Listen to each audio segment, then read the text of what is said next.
All right. Hello. Good evening. And yes, back again, defrosted and live on a Sunday night. It's the BCSN SportsWrap.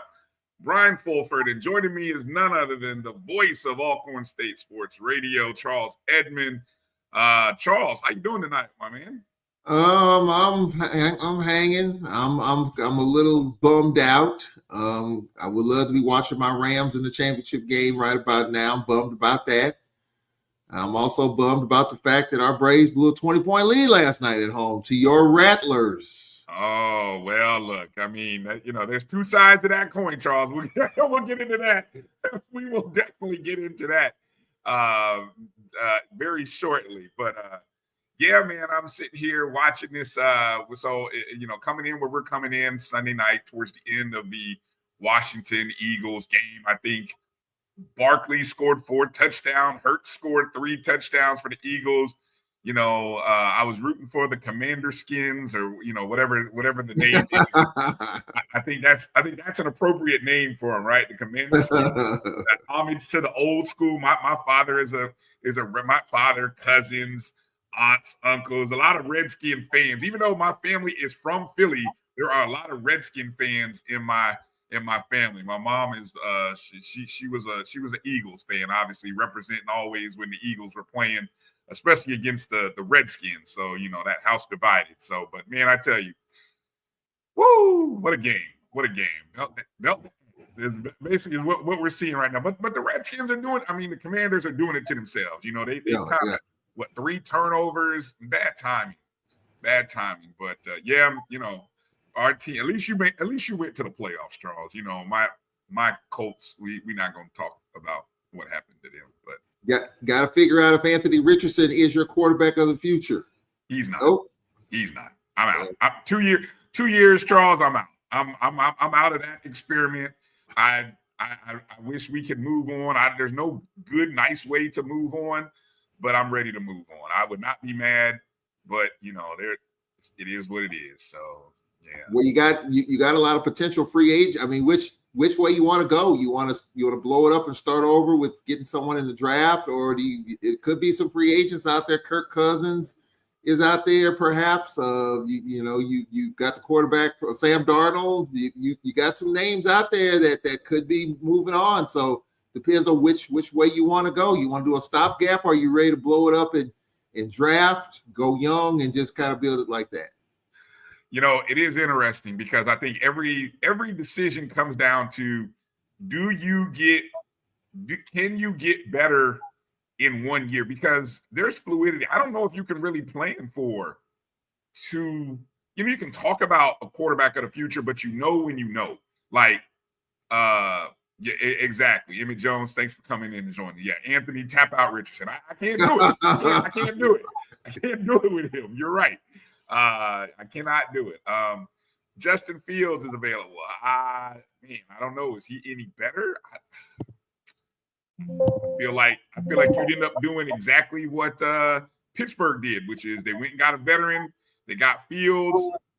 I would run that back the second year and just see what happens. But I guess when you get it, like Washington, they got it. They got it. Houston, got a guy. Chicago, I don't know. Colts, and I don't really know. Who else was a part of that draft? All those guys, Fields, and I don't know. So, even the other kid, the kid who went to Nashville or Tennessee, rather. I don't know. When you know. I think when you got it, you can see it, and it shows instantly. But we'll see. Well, I mean, okay, so let's take Jaden Daniels. You kind of saw some semblances of greatness. I think the Hail Mary against the Bears kind of set the wheels in motion for, man, we do got somebody special here. And it just kind of took off from there. And you see what's happening in the NFC Championship game. I don't have a dog in the fight as far as that is concerned, but I was pulling for both. I mean, Jalen Hurts is taking a lot of darts. He's not 100%. And Jaden Daniels, I mean, how special would that be, to take that team to the Super Bowl? But I just think that, you can't turn the football over 4 times, 5 times and expect to be. I mean, it's just not going to happen. My Rams did it. Turnovers, big plays. You're just not going to win like that. And so, the Eagles looks like they're going on, but the Commanders are hanging. But the Eagles are the better team right now. Yeah, no doubt. Damn, another interception. Now another turnover. I picked the wrong. Look, another thing that burns me up, Charles. I played 3. DraftKings Fantasy League, right? I played 3 contests, and in each contest, I played a different defense. The one defense that I didn't select was the Eagles, and they've had like 4 turnovers. Ridiculous, man. It's those kind of decisions, Charles, which like send you. Anyway, we're still alive, as I mentioned, Charles. I got a touchdown prop that I'm 2/5 of the way home. I need some guys in game number 2. I need the big guys. I need Kelsey. I need Cook. I need Allen. I need those 3 guys to score touchdowns. And winner chicken dinner at the end of the month. That's all I'm gonna say. Well, teams that have been playing on the edge get pushed over the edge. I think the Detroit Lions were that team. Yep. Dan Campbell, we're built for this. Injuries just caught up with them. It did. It kind of caught up with them. But the Kansas City Chiefs, even though they've had some injuries, they're playing on the edge. And I'm not betting against that quarterback, though, Charles. Well, I'm not betting against my homies. I get it. It's hard to. But I think today, Josh Allen's heard all the noise. Something tells me today, and I love Patrick Mahomes. They're my home state team. I'm from Missouri, so I should be pulling for the Chiefs, and I am. Exactly. But I think Josh Allen today is tired of hearing about not getting by Patrick Mahomes. And I just think the Chiefs are going to make the one mistake that they can't afford to make, and Josh Allen's going to find a way to pull that game out of the ashes. If I were betting, I would bet on the Buffalo Bills. As much as I love the Chiefs, I mean, they're just playing on the edge, and you can't win a Super Bowl that way. You just can't. At some point, it comes back and bites you, and you know what. And today may be the day, or maybe the Super Bowl. They're looking for a 3-peat. We'll see. But the Chiefs been living good life on the edge, but at some point, it comes back and gets you, and it may be today. Hey, there's patterns. There are patterns that pop up, aren't there? I mean, I think that's what you got to always look at in these type of games. And I just don't know if Barkley just ran another one. Oh my gosh. They caught him from behind. Oh no, that's not Barkley. That's another guy who looks like Barkley. It's just like anybody who wears 20-something, just have yourself a day and just run all through and all over it. So at least they had Barkley out of the ball game. That's a smart decision. So yeah, see, here's the thing. Do you get a sense that there's anti-Chief? Like, I know people are tired. I'm not tired of the Chiefs. Like I was tired of the Patriots. Yeah. And maybe it's because I want to see Patrick Mahomes. I want to see a brother continue to do well. I want to see him be talked about on that level with Brady, Montana, Bradshaw. I want Mahomes on that pedestal, on that pedestal. You know what I'm saying? On that mantle of great Super Bowl winning quarterbacks, and that I'm a little. So I'm not tired of him.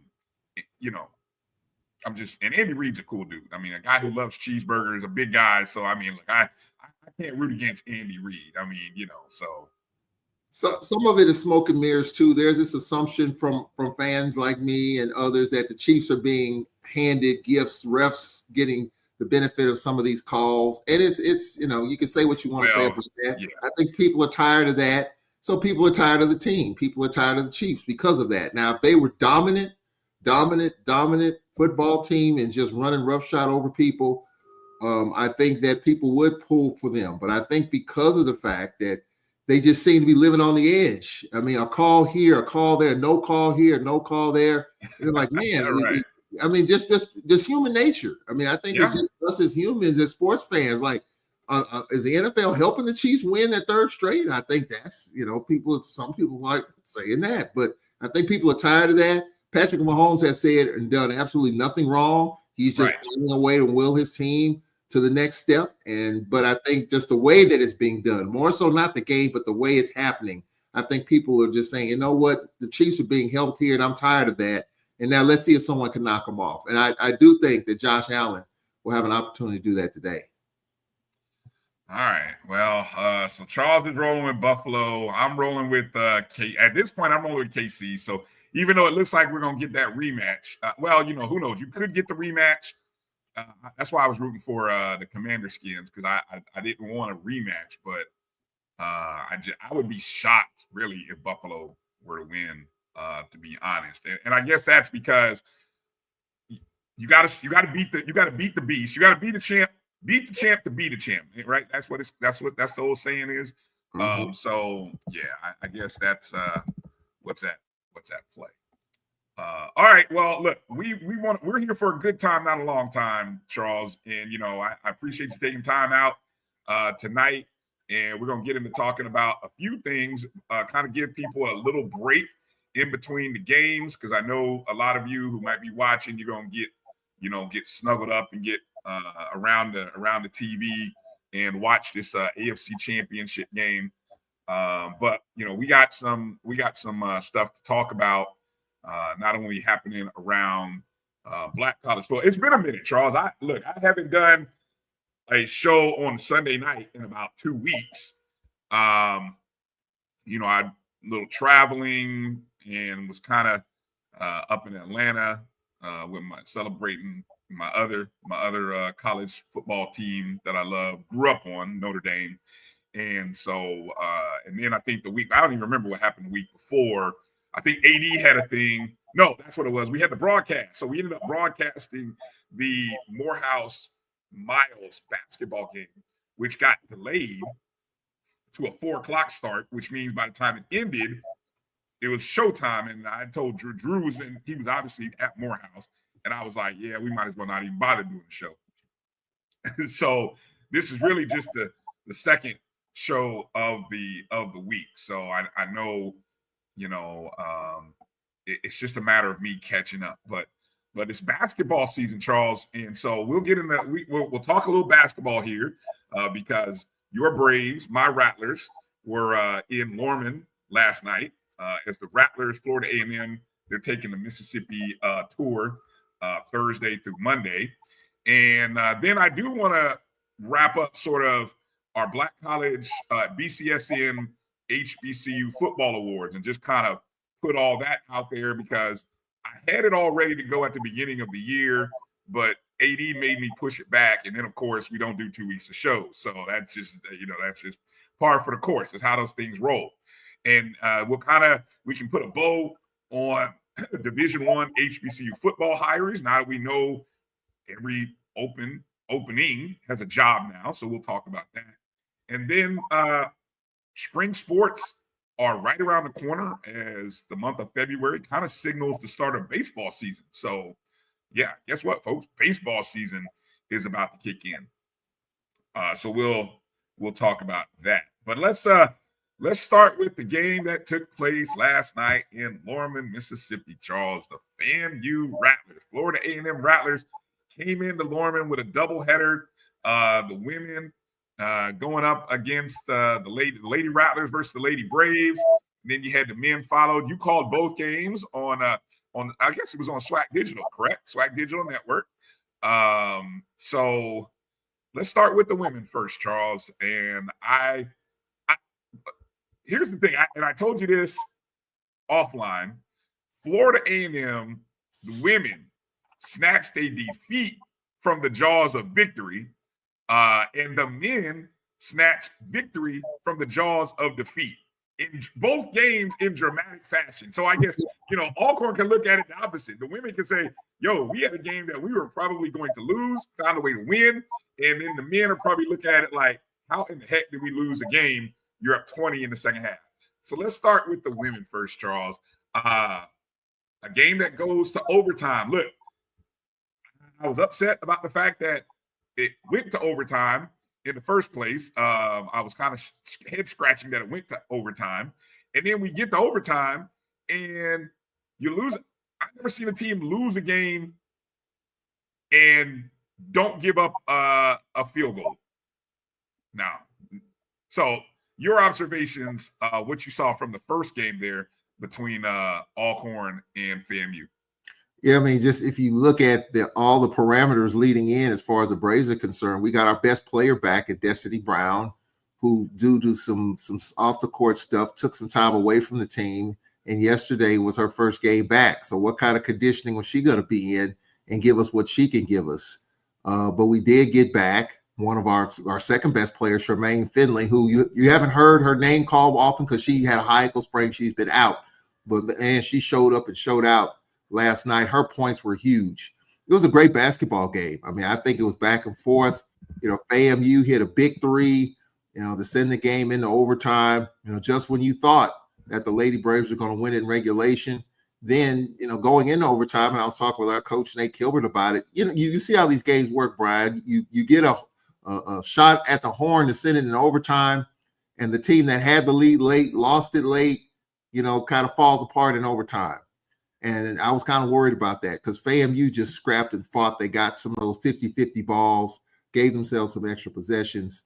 And I thought, man, we were just going to fade into the sunset. But we got to the free throw line where we were perfect from the free throw line. Now, you talk about oddities. You win this game. You don't score a field goal at over. You only have one shot attempt in overtime.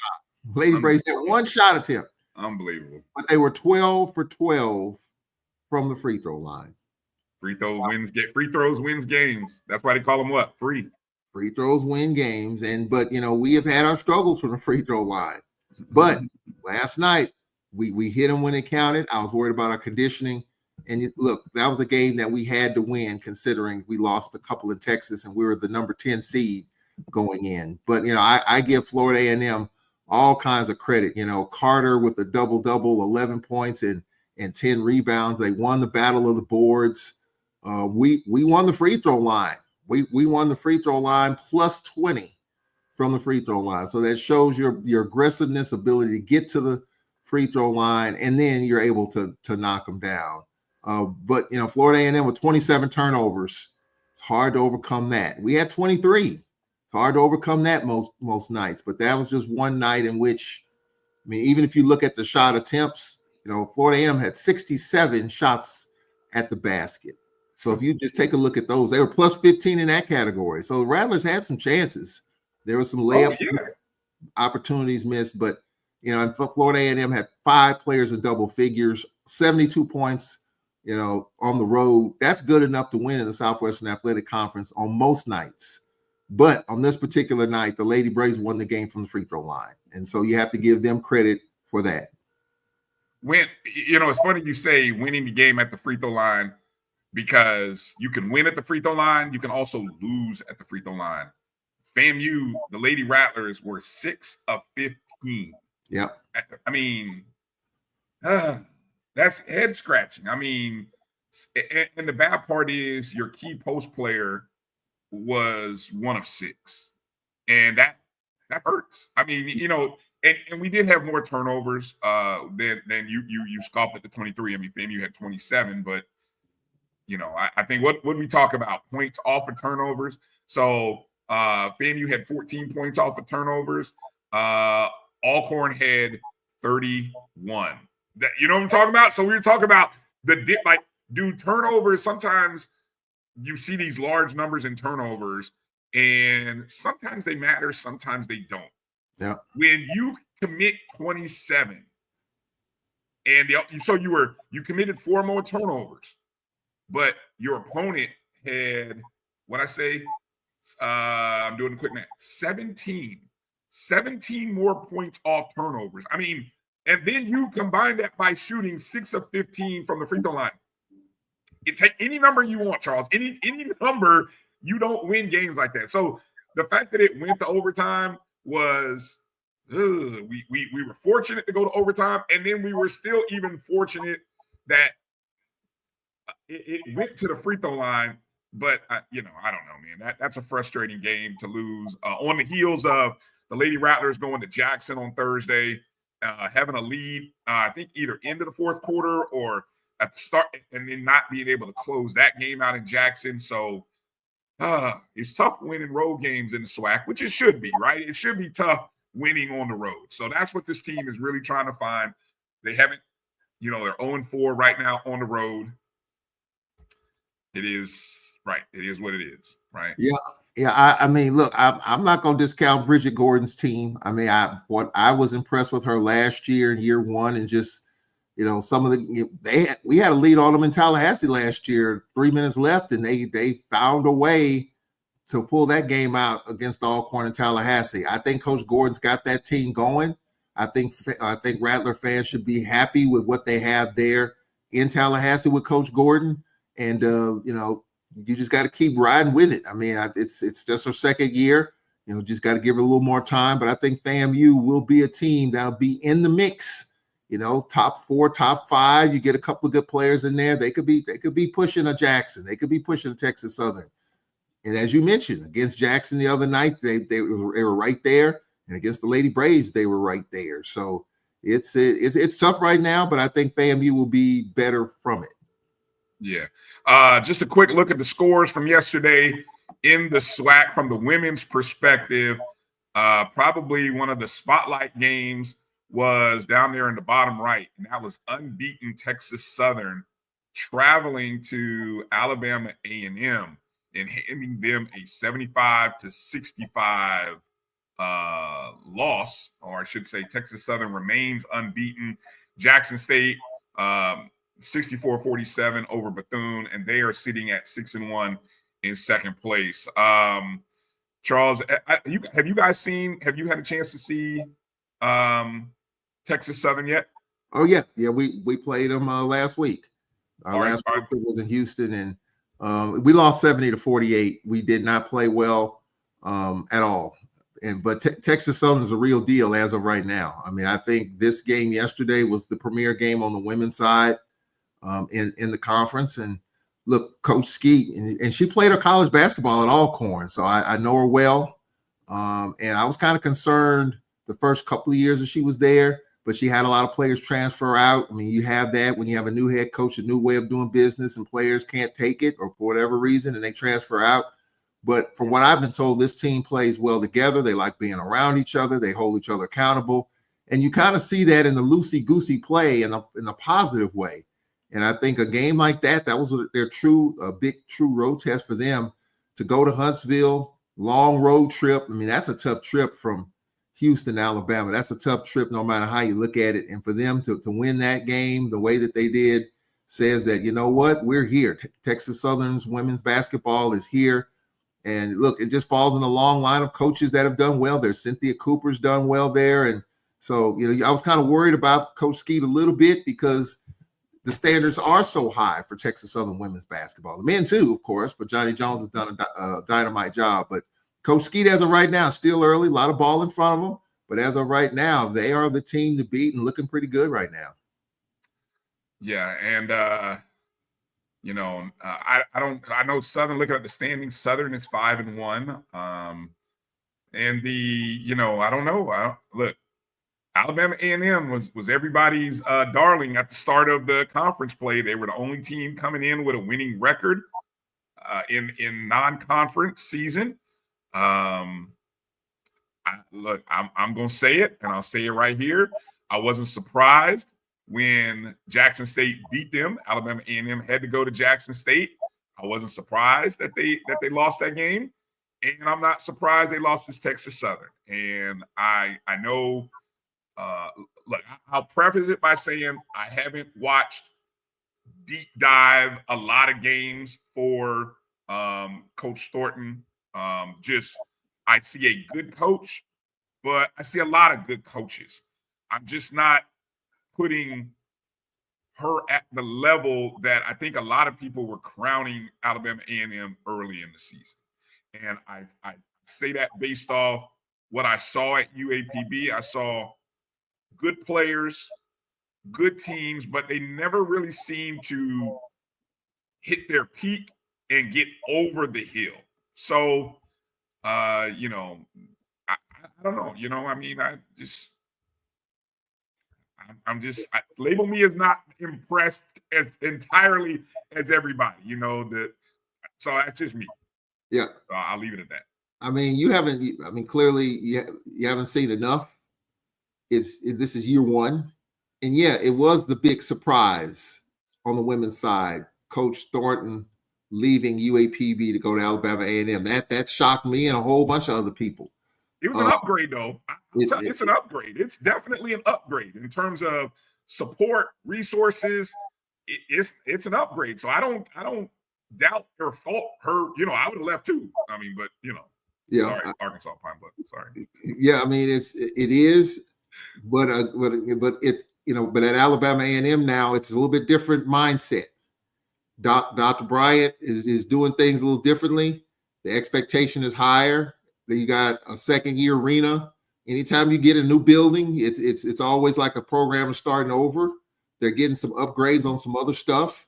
And so the expectation for Alabama A&M in basically all sports basically is you gotta do better than what's been there. And I think for Coach Thornton, it's still early, and I'm going to give her, just like I give every coach, the benefit of the doubt. She brought some players from UAPB with her, and so that's got to gel and mesh. And if you just look at her track record, what she did at UAPB, I mean, she was beating the teams that she was supposed to beat. But I think what a lot of people talk about is, all right, what do you do against the top dogs in SWAC women's basketball? Mm-hmm. Against the Jacksons of the world, against the Southerns of the world, against the Gramblings of the world? How do you do against those teams? And so that's where the test is going to come. But it's her first year there. And so I'm gonna be patient. I'm gonna let it play out and see. Let's have this conversation next year and the year after, and we'll see where she stands. I do think she'll be better for it, and I think her team will be better for it. She can recruit and get some better talent in there. And the question is, will all that come together to where she's going to be one of the top, I say one of the top 3 or 4 teams in the conference, if it all works out for her. Not going to say that she's going to be the top dog, but I think top 3, top 4, if she gets that program to that level. Margaret Richards was probably about that. If she can get it a notch above, I think it's a success for Coach Brown, because Margaret Richards did a great job when she was there at Alabama A&M. You know, the COVID year, she had 7 players the whole year, and their team was fighting like heck in conference. So the expectations are high. I think Coach Thorne's got a little bit more resources to work with, a new arena basically, and she's got some talent. So we'll just see how all that mixes together. Still early yet, though, year one. Yeah, Kylan said some of the, look, I don't know. He said some of the UAPB players she brought over haven't played. That's interesting. Yeah. I think the Jackson State hire of Richards, because I thought the Richards was a head scratcher to me, Richards coming over to Jackson State, especially when you had Eric Jackson in your backyard. He won high level at Rust. You let him get out of town and come to Florida to Edward Waters, which that shocked me, but okay, and so that's working. It seems to be working out pretty well. I mean, at Jackson State. So I just don't know if there's a dominant team, Charles. I think that's what'll be interesting to watch in the post Tamika Reed Jackson State era, to see can the top 4 teams right now. And look, we're not even talking about Grambling State, who I thought Grambling State was going to be that team to take the next step up. So between Texas Southern, who I think is the surprise of the year, Jackson State, who's been the standard, Southern had a good team the last couple seasons, Alabama A&M, everyone expected them to be up in the upper third. and Grambling, and so it'll be interesting to watch this race. I think this will be interesting, and the other topic that we don't have time for it tonight, Charles, but it's something. Talk about these Thursday games, these solo Thursday games for the women. Woo. I don't know, Charles. I don't know. I haven't done all the numbers, but it's gonna be it. How long will that last? I guess is the question. Will it last longer than a season? Well, I'll get to that in a second. I want to go back to the Margaret Richards hire, and yes, it caught a lot of people by surprise that Ashley Robinson got Margaret Richards, considering what she did at A&M and considering the standards that Jackson State had with Tamika Reed. But me personally, it's just my own personal opinion. I'm not going to doubt much of what Ashley Robinson has done at Jackson State as an athletic director. Even if you go back to his days at Valley when he was AD there at Prairie View, Ashley Robinson seems to pull the right strings at the right time. And the biggest string he pulled was one by the name of Deion Sanders. He seems to make these hires, and they somehow seem to work out. And so it's year one. It's still, the jury's still out on whether or not Coach Richards is going to have a successful tenure there. But clearly her team is playing with a lot of confidence, playing together, and we'll see how that happens. But I have no doubt, the moves that Ashley Robinson has made as athletic director, I think, you might wonder, why did he make that move? And then you see the championships that coach wins, and you're like, okay, so you don't doubt him. And that's just my opinion. Some people might have different opinions of him, but I don't doubt any move he makes because it seems to work out. Willie Simmons, plucking Willie Simmons from Alcorn as OC, Prairie View, then he goes on to FAMU, Duke, and now you see where he is. So hey, I mean, I don't doubt that. Now on these Thursday night games, it is a challenge. I've talked with people around the conference. It is a challenge from fans to players to broadcasters. It's a challenge, no question about it. And what people might not know is this is only a 1 year commitment. There's no commitment beyond this season. When you say there's no commitment by whom? There's no this plan is only for this year. Okay, at the end of basketball season, if we're going to continue this into 2026, it has to go up the flagpole. It has to be voted on, starting with the coaches, athletic directors, senior women's, chancellors, presidents, and then, of course, if it's approved for another year, the SWAC, as a facilitator, will have to implement it, which would be the same thing next year. So I thought initially that this would be maybe a 2 or 3 year thing to see if it works. Right now, it's only guaranteed for this year. So it has to be re-voted on, and I'm sure it'll be, as a teacher once told me, cussed and discussed at the spring meetings, and we'll see. But as of right now, just what I'm hearing is it's not getting the greatest reviews at this point in time.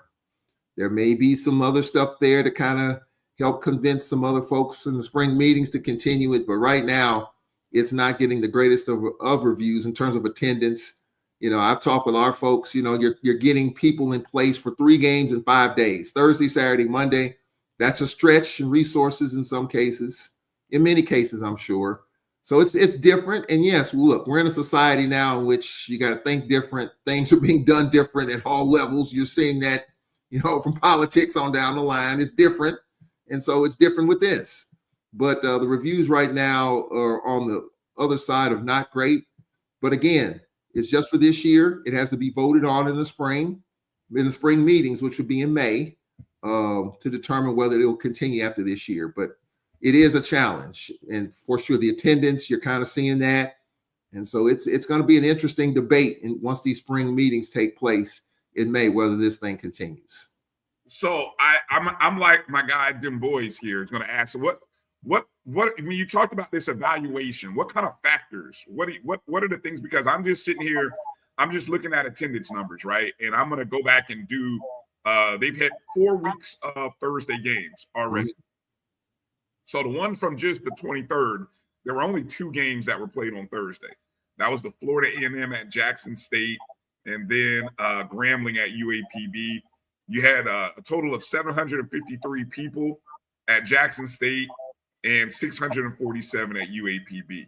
I'll be curious to see. I'm going to go on a limb here and say that less than probably a quarter of the games are under 1,000 people.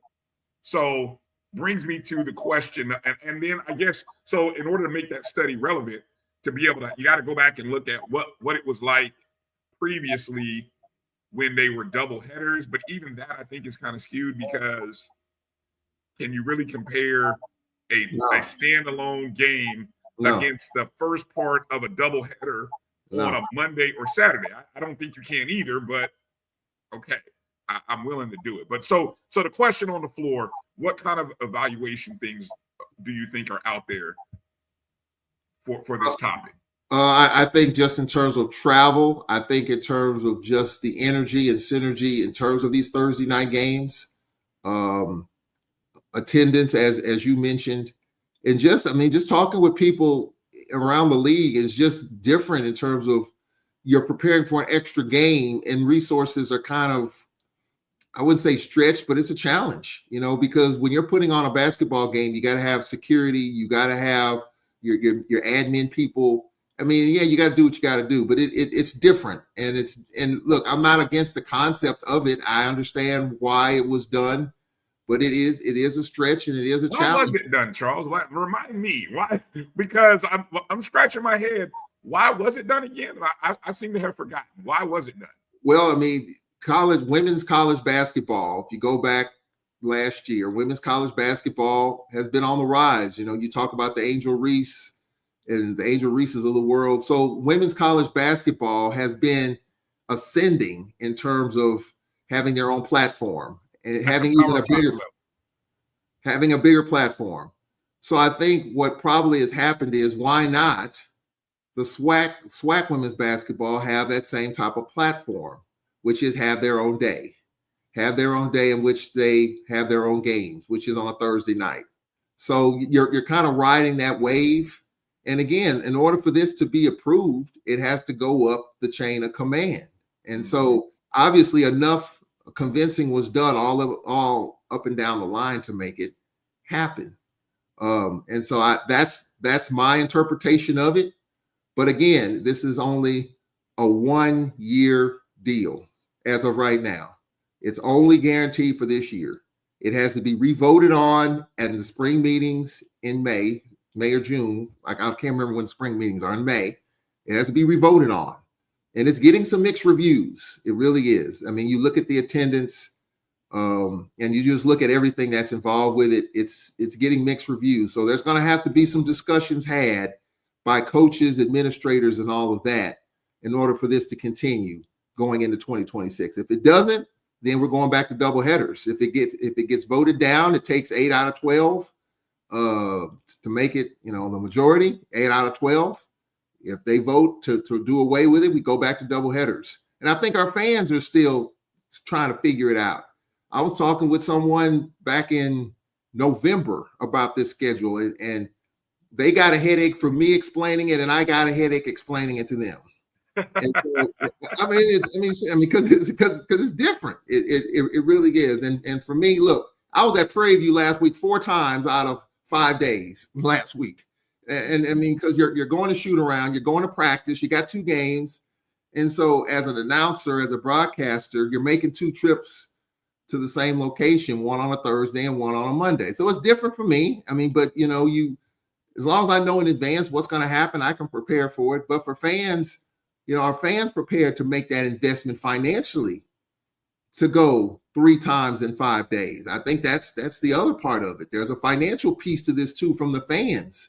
You got a Thursday night game, then you got a Saturday, which a lot of people can deal with because Saturday is a free day. And then on Mondays, of course, that's always, up and down depending on how that goes.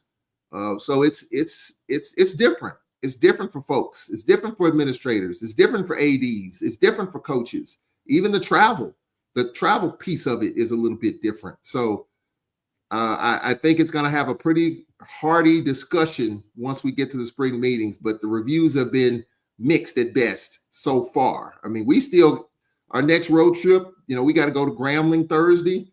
Southern next Saturday, and I got to go back to Grambling. Grambling's only an hour and 10 minutes from here where I live, but it's no big deal with that. But then you're talking about Florida. Got to go to Florida in 3 weeks. Got to go to Tallahassee. Then our teams are staying in Orlando because Daytona 500 is taking place during that time. They got to go back to Tallahassee. So it's maybe I'm just speaking from my own selfish perspective, but that's for those of us who are kind of in that, have to deal with it. That's what we have to deal with. So it is different. I do think the coaches, though, just my opinion, the Thursday, Saturday, you're done Saturday and you can head home on Saturday night or Sunday. Yeah. So it's not like you're traveling Monday night where you got to get back for classes Tuesday. So I think in that respect, I think it may be a little bit of an advantage when you're doing that. But it's getting some interesting reviews, and there's going to be an interesting discussion had in May about whether this continues. Save those receipts. It'll be interesting to kind of look at that your budget and kind of see, how much more money did we have to spend for what? You probably have one extra night of a hotel stay, and then the extra mileage that you have to do because, obviously instead of doing a Saturday, Monday, you do a Thursday through Monday. So then, the 2-day trip for someone like yourself and even the university becomes a 3-night stay for teams. Mm-hmm. Yeah, I mean, so for the women, it's like it's Wednesday, Thursday, Friday, play Saturday, and leave Sunday. Where the other way it was Friday, Saturday, Sunday, Monday. Now, I mean, depending on who you're booking with and who your travel agent is, you may save a couple of pennies here, a couple of pennies there. But other than that, it's kind of the same amount of days, same amount of time. It's still a challenge, but it's just different. I just think human nature, we're just used to what we're used to. We're used to Thursday. We're used to Saturday, Monday. We're used to the double headers on Saturday, Monday. But now you're adding an extra event to your calendar. You're adding an extra expense. You're adding extra gas to go to these games, and your schedule has to change if you support these programs. But again, we'll see. I mean, I just know what I've been told, that as of right now, this Thursday, Saturday concept is for one season. It's for this season.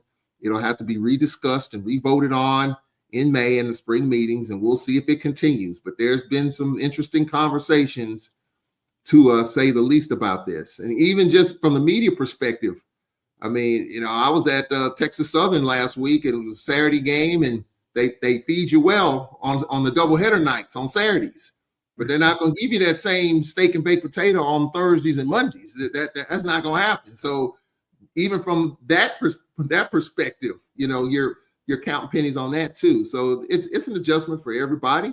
It's different, and I think we're all trying to do the best we can to make that happen and make it a good experience. But it's something that I'll have to have continued discussion. All right, let's pivot over to the men and get to talking here about the men here for a second. Do we have to, Bryan? Can we skip back to the NFL? Oh no. Hold on. While we're mentioning the NFL, the opening drive by the Bills go bleh, nothing. The Chiefs just scored. Who is that? Who just scored on that touchdown? Was that Kareem Hunt? I think it was 29. Kareem Hunt just scored. Yep, Kareem Hunt, touchdown maker. Look, only because I had Kareem Hunt in my fantasy league. I heard some guy talk about, I don't know, Kareem Hunt, he ain't gonna do anything. I'm like, what? I said, all he does for the Chiefs is score touchdowns. Yeah. And so, yeah, I saw him have a good run, and then he just scored again. Knew I should have had him in my touchdown prop parlay. But anyway, it's still a long game, Charles. I'm going to be nervous on every play into the red zone. But anyway, good to see you. Thanks for say hello. I'm saying hello to everybody who comes in. Appreciate you guys for jumping in. Hey, how you doing, Lennon, and everyone else? Thank you for being a contributor here in the chat. However you're watching us. Hello to everybody watching us on the Black College Sports Network, Facebook, on YouTube. You might be watching us on Instagram Live, on X. Charles went green screen on me for a second. Not really sure what happened there with his camera. So I hear you. Charles, do you hear me? All right, I'm gonna give Charles a second here to kind of figure out his audio and visual situation. Somehow his camera went green on me. So good stuff. So the Chiefs are up 7-0. Eagles already into the Super Bowl. For those of you who are rooting, of course, Charles and I were just as Charles and I were about to start talking about Florida A&M's 20-point come from behind victory at Alcorn State. All of a sudden, he loses his audio and his video. So I don't know, Charles, try to exactly. He doesn't want to talk about it. He already said it. So it is what it is. It is what it is. Yeah, Lennon, you can definitely feel good about the Spartans, man. Getting a double header against Howard. Excuse me. I had Howard plus the 10 in game in the first half. I thought Howard was going to stay close. Second half, it got away from him, and so I end up as a loser. Along, I think that was one of my worst beats on Saturday, along with the under of the Houston and Kansas game, which went to double overtime, but I had the under like 137.5. And I was on the verge of hitting it until the very end of regulation. Free throws, man. Free throws, fouls, just unbelievable collapse by – I knew it at the end, and I didn't even watch the 2 overtimes because I knew once it goes overtime, that's where unders go to die. But so, yeah, anyway. But the Spartans look pretty doggone good, man, Lennon. Of course, Norfolk State's a basketball school, and so – We'll see what's up. So, all right, let me do this. I'm going to take a quick break, kind of figure out what's going on with Charles' signal, and we'll come back. We'll talk about some of the men's actions in the SWAC. Of course, Florida A&M getting their first road win of the season at Alcorn State. We'll get into some other stuff about the SWAC and maybe a little MEAC talk as well. I know Lennon is excited for his Norfolk State Spartans and see whether the men and women can get it done this time. In the last 2 seasons, Lennon, help me out. Have the men and women gotten to the NCAA tournament in the same year? I feel like they're like get to the championship game, but then one will win, and then the other will lose in the championship game. And it usually be to Howard. So it's kind of been the last 2 seasons. It's been that Howard and Norfolk State thing trading off there in the MEAC. So we'll kind of touch on that a little bit. But you're watching the BCSN SportsWrap. It's Brian Fulford and hopefully Charles Edmond here coming up here after the break. Hang in with us. We'll be back in just a moment. This is Brian Fulford. A.D. Drew and I are co-hosts of the BCSN SportsWrap. We talk about all things related to HBCU athletics. From the games, teams, coaches, and fan interest stories, we cover it all. You can find our shows on Facebook at BCSN SportsWrap, YouTube at MyJBN Online, and everywhere you listen to podcasts like Anchor, Spotify, Google, and Apple Podcasts. You can also find the show on the Jericho Broadcast Network's app. Make sure to download. We look forward to you joining the conversation and being a part of the show. Looking for the ultimate cultural experience of 2025? The Zora Outdoor Festival of the Arts is where you need to be. From January 31st to February 2nd, Eatonville, Florida will come alive with incredible live performances from the Levert Experience and the Bar Cave. Immerse yourself in interactive art. Shop from over 80 vendors. Take a journey through history with a new virtual tour app. And enjoy family-friendly STEM activities. Plus, don't miss the unforgettable R&B tribute to the legends, honoring talents such as Whitney Houston, Marvin Gaye, and Luther Vandross. This is more than a festival. It's a celebration of Eatonville's rich cultural heritage. Visit zorafestival.org for tickets.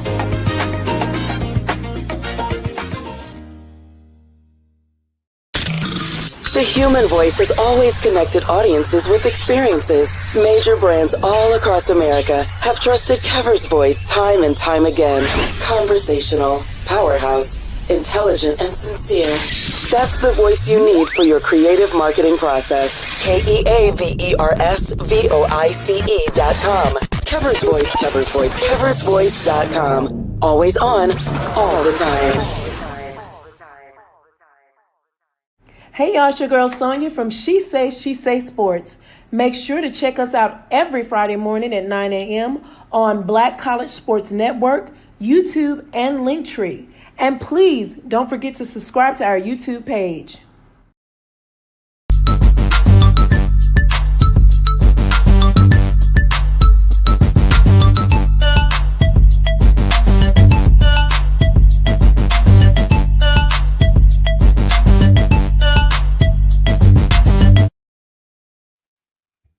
All right, look who's back. It's Charles Edmond. How you doing, Charles? Good to have you back. I hate to say this. That was my president, Dr. Cook, infiltrated my system and said, "Don't talk about that 20-point loss last night. Don't talk about that 20-point comeback." And he shut my computer down and reminded me of that. So do we have to do that? Do we have to talk about last night? I guess we do. Charles, as we led into the show, the FAMU Rattlers. Look, first off, snatching victory from the jaws of defeat. Always an impressive feat, first off. But I got to give my guy, Coach Crary, his first road win. The FAMU men getting their first road win, not only in conference play, but in the season. I mean, we're now 6-11 overall, 3-3 in the SWAC. The previous 5 wins had all been in the Lawson Center. So you and I both know it's hard to go on the road and get a win, maybe except when you go to Valley and UAPB. But everywhere else in the conference, it's hard to get a win. I say that with the most shade I can for those two schools. But yes, when you can go on the road and get a win, it's a good feeling. And so here's the thing. This game surmised to me, Charles, when I went back and looked at the stats, and I'm like, okay, and I say this because we had a game, my high school had a game going on at the same time. So I'm taking the book. I'm the scorekeeper. I'm the scorebook. So I'm doing the book and I got the game on. All right. So I'm not, unfortunately, I couldn't hear your broadcast, but I'm watching. And I saw at one point it was 8-8, right? Then all of a sudden we get down 11-8. And I'm like, okay. And then I look down again. Damn, we're down. How did we get down 15? And there was a scoring drought where I feel like we couldn't throw the ball in the ocean standing from the beach. And I'm like, is it that bad right now in the first half? But somehow the first half we're only down 12. We being FAMU down 37-25 at half. Oh, but it gets worse. Getting to about the 14, I charted it when I went back and looked at it.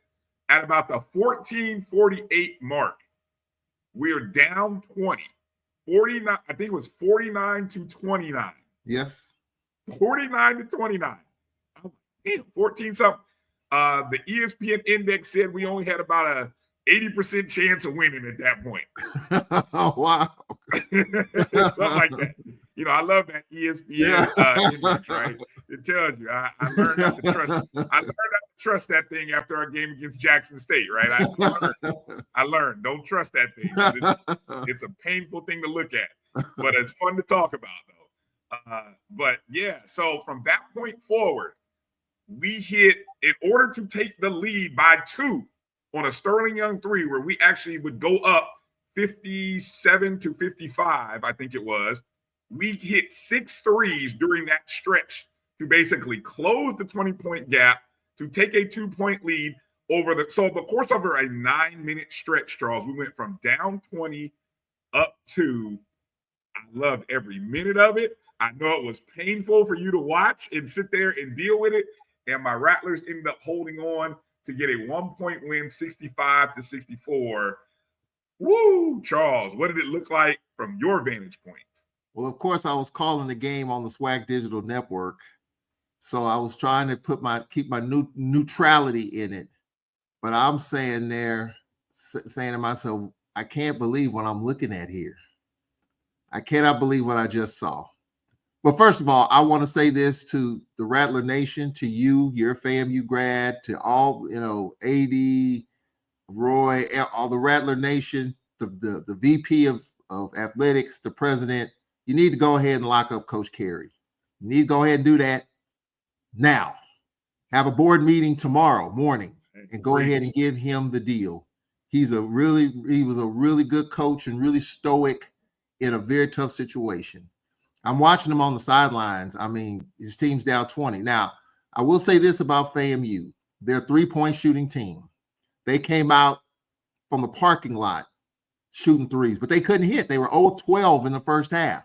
Yeah. We were 8 of whatever we were in the first half. We were 8 of 14 in the first half. 0-12. It doesn't last. 0-12 is like about as cold as you can get, right? And yeah, I mean, they couldn't. Like you said, they couldn't throw it in the ocean, and they're right there on the beach. They couldn't do it. But the little push they had towards the end of the first half to make it a 12-point game, and you felt like, okay, the way the Braves have been playing, you come out in the second half, you turn them over, and next thing you know, I mean, with 14:45 left, we're up 20, and I'm like, okay. But FAMU kept true to themselves.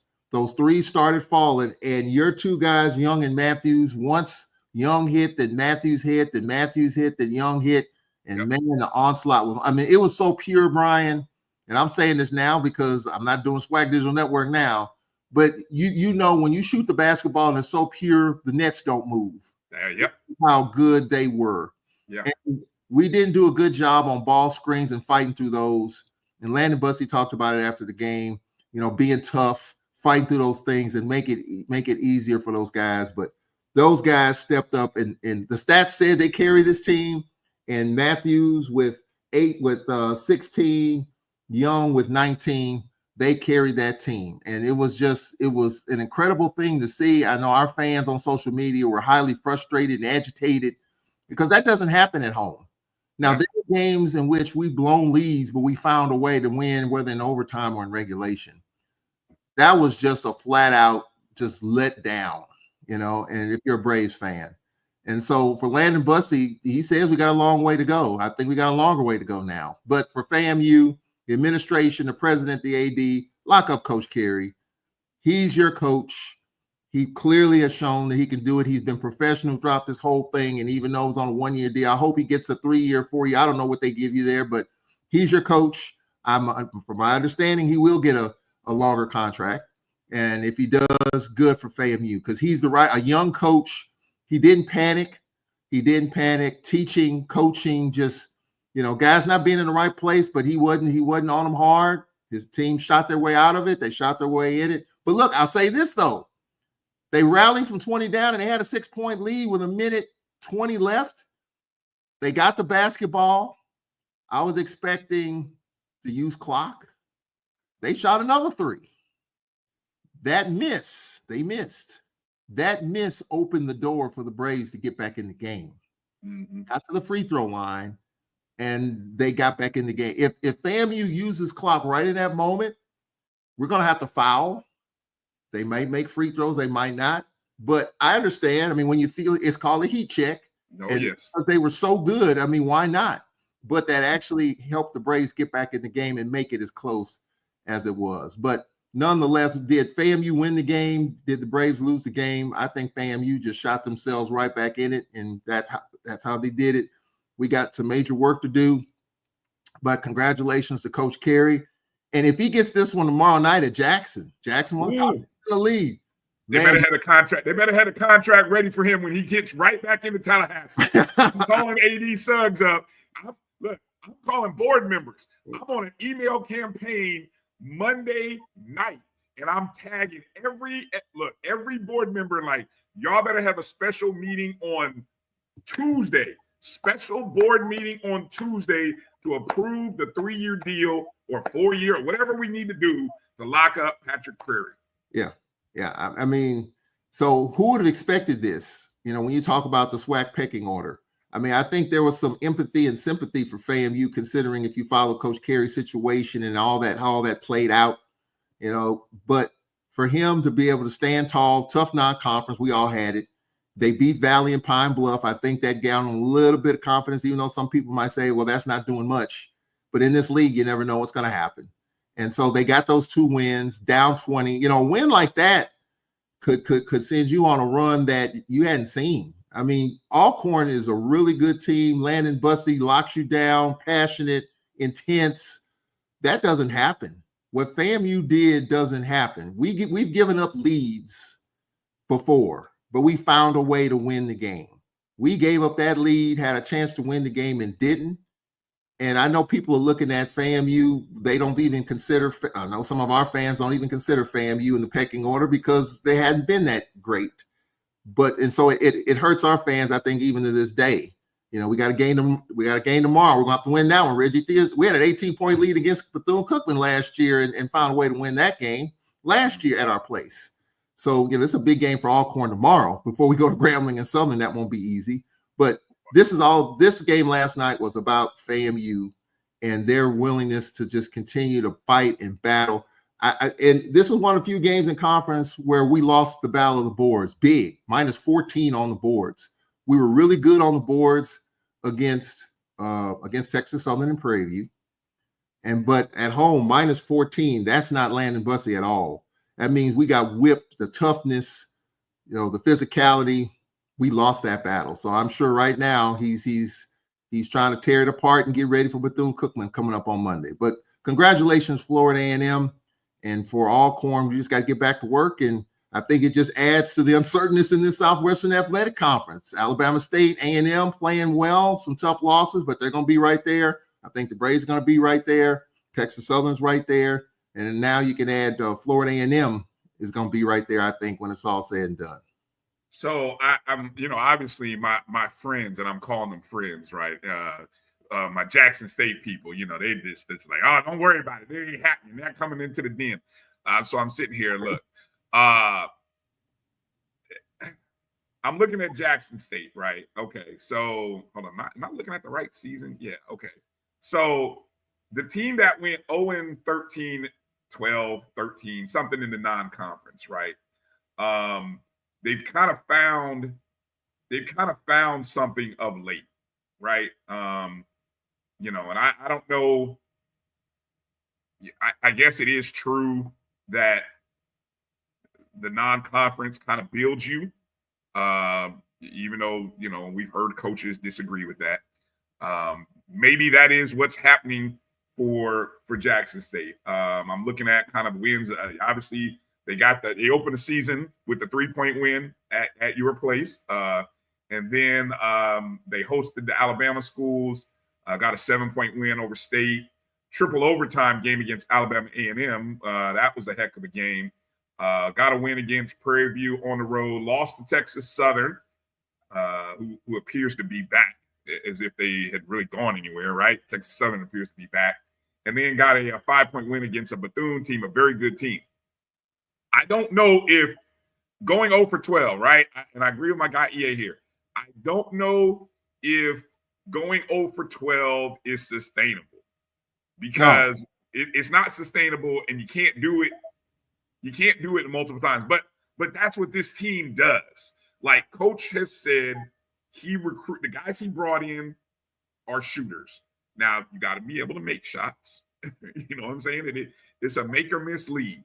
You got to be able to make shots. So that's on these guys. But yes, Young and Matthews are two when they're on and they've been playing good ball over the last couple of weeks. I'm looking for. I'm gonna give you a little tip for this game. Watch for our inside presence to be a lot better on Monday night. We're going up against Shannon Grant, former Rattler. He played for FAMU last year. But we got two bigs, and you saw them, that are pretty good. I think they can hold their own, and they're just as big in height, maybe not as in girth, but we managed Florida pretty well. And Florida, University of Florida, is a very big team. So I want us to be around. Put it like this. I want us to be around, and let's see how, but we can't get down 20. I don't think you can survive consecutive nights by getting down 20. Yeah. And it just goes to show, I have this thought, Charles, and I it's starting to prove true. The toughest thing in basketball, and I'm starting to feel like no matter what level, right? NBA, college, high school, the toughest thing to do is hold on to a 20-point lead. Holding on to a 20-point lead for some reason is like this number where all of a sudden one team starts to relax and another team starts to turn it up, and it's like a freight train that's hard to stop. So it's like you'd almost rather be up 10, 12, maybe drop to 8. You know, versus I'd rather be in that ballpark than being up by 20 for a long stretch. And you guys were up by 15 to 20. Well, it got to 20, but you were up for a long stretch, and it's hard to hold on to that. It really is. It's hard to play. It's hard to play a good stretch of a game like that. So I don't know, man. You know, it's interesting to kind of watch, and I think it'll be one of the games to pay attention to on Monday night. Let me kind of flip through some of the other scores from the men from the other night. As we mentioned, the Jackson State win 86-81 over Bethune. You can see a close game at Alabama State as they got a 3-point win over Prairie View. Southern gets a big win over UAPB. Grambling gets a win at Valley, expected. Texas Southern, as we mentioned, sitting at 5-1. Now Southern is the team that's unbeaten. That's another thing, Charles. You notice we have an unbeaten team through the first 6 games on the women's side, got an unbeaten team in Southern on the men's side. But as mentioned, Texas Southern at 5-1 and Jackson State at 5-1. I mean, that's pretty impressive that we got 2 unbeaten teams so far. Yeah, I mean, I think for Southern University, Coach Johnson's done a great job, and this is his 2nd season. And I like his demeanor. I mean, he's poised, he's calm, he doesn't get rattled very much. And I think his team plays that way. And so I think, you know, we got to go to Southern Saturday. You know, if we're going to finish in the top half of the league, we got to win Monday and we got to win Saturday. And so if not, because we're only playing Southern one time, and that's the kind of the quirkiness in this SWAC schedule. Some teams you're only playing once. And we're playing Alabama State, Alabama A&M one time. We're playing Southern and Grambling one time. 1 year at home, 1 year on the road. So you only get one crack at this thing. And so I think that's going to be intriguing to see if Southern can continue to do what they're doing. Texas Southern's not a surprise. You know, I mean, for Johnny Jones, it's plug and play. You know, he's got a system. He just plugs guys in, hits the portal hard, got good guys that can just play basketball. So I'm not surprised. They won the tournament as an 8 seed 2 years ago. They just snuck in and they won the thing. So I'm not surprised that Johnny Jones is doing what he's doing at Texas Southern. Not surprised that Texas Southern's doing what they're doing. Jackson State, though, on the other hand, they blew that roster up last year. You know, we have a kid, Keontae Cornelius, on our team that's a really good 3-point shooter, one of the better 3-point shooters in the country, transferred from Jackson State. They had the player of the year, Ken Evans, last year. They had Colty Young, some really good players on that roster last year. But they got a kid in Sean Ruffin, who's one of the better players in the country at Ole Miss. He got hurt last year, had to sit out last year. And it looks like Mo Williams built that team around Ruffin. And you're seeing what Ruffin did last night. Outstanding. And if he puts the team on his shoulders, he gets complimentary pieces like you talked about with Shannon Grant. I think Jackson State's going to be right there. I think Brian, you gave the storyline. Shannon Grant playing against his former team. Oh yeah. What do you think that's going to look like tomorrow at the Williams Activity Center? I think that's going to get your popcorn ready for that one. That's going to be a good one to watch. It's going to be expensive. I'm not paying $20. So, but I mean, I wish I had a Charles Edmond that I could send to Jackson, Mississippi, and would do a radio broadcast. You know, that's one of these conversations I'm trying to have with A.D. Suggs about how we can recruit. I don't even care if we got to recruit. We need to recruit a broadcaster to do an audio broadcast of these games, because I'm not paying $20. I'm sorry, Jackson State. I'm sorry, Southern. You guys are out your rabbit A mind. If you're charging anyway, I'm not going to start that. Yeah, that's a whole nother topic. That's something that's not talked about in terms of how much, how much. Wait a minute. Somebody told me it's only $10. Okay, well, it's a one-time game. Yeah, maybe. It's still $10, but whatever. Yeah, I mean, but I think that to me, this is just me in terms of streaming. I think there should be a one price for all. For every SWAC game you stream, it should be one price. The question is, what is the price? What will be a manageable price for everybody? $15. For $15, you can stream any SWAC game you want. Whether it's Bethune-Cookman, FAMU, Alcorn, Jackson State, yeah, you're getting a deal on that game because it's the rivalry game. But then if you want to watch a non-rivalry game, you probably feel like you're overpaying for it. But there's a balance there. So what would be a good, I know it's not going to happen, but I would just like to see one price for all. One price. Any game in the conference, one price. Look, okay, look, how does it cost to go? It costs $5, $5 to $7 maybe to go to a non-playoff regular season high school game. Even in Florida, it only costs you $5 or whatever, right? But I would say this. Look, here's the thing. If you go to a game, like you're probably paying $20 to go to a game physically. Should it be the same price to watch it from the comfort of your home digitally? I don't think it should be. So even if you cut that price in half, like whatever it is to watch it, if I were to actually get in my car, spend gas, go to the game, buy concessions, right? I'm going to the game. That whatever that cost is, there's going to be potentially more eyes that can watch the game outside of the stadium than there will be in the stadium. This is what the people who are making all these money in college athletics have figured out. Guess what, Charles? There's more money in watching the game online on TV than there is actually going to the game, because your stadium only holds so many people. 5 times that number can potentially watch it. You're missing out on a revenue generator. I mean, nobody's reporting their revenue from their online sales and online streaming, so that's another, that's a taboo subject, I guess, but it should be talked about. Oh, but yeah. So if the game is $10, and I see a couple of you guys say it's $10, right? I swear I went and it wasn't $10. Yeah, I saw 20, but I will check if to watch it on Jackson State's feed is $10, depending upon how my touchdown prop goes. If I hit this touchdown prop, Charles, I will have enough money to pay for it. It's bought and paid for. It's bought and paid for. Hell. Yeah. If James, I just need, again, James Cook, Allen, Kelsey. I need 3 touchdowns. If they score, Charles, I'm paying the $10 and I'm watching the game. But if it's not, if I don't hit this prop, I'm gonna be crying in my milk. So it is what it is. But yeah. Well, look, this is a good conversation, because I do think, and I'll just expand the conversation to SWAC football games. I was talking with an alum not too long ago. What if you have with the exception of your classic games, the Bayou Classic, the Magic City Classic, could you have a one price for all? In other words, what would you pay to attend any SWAC football game? $25?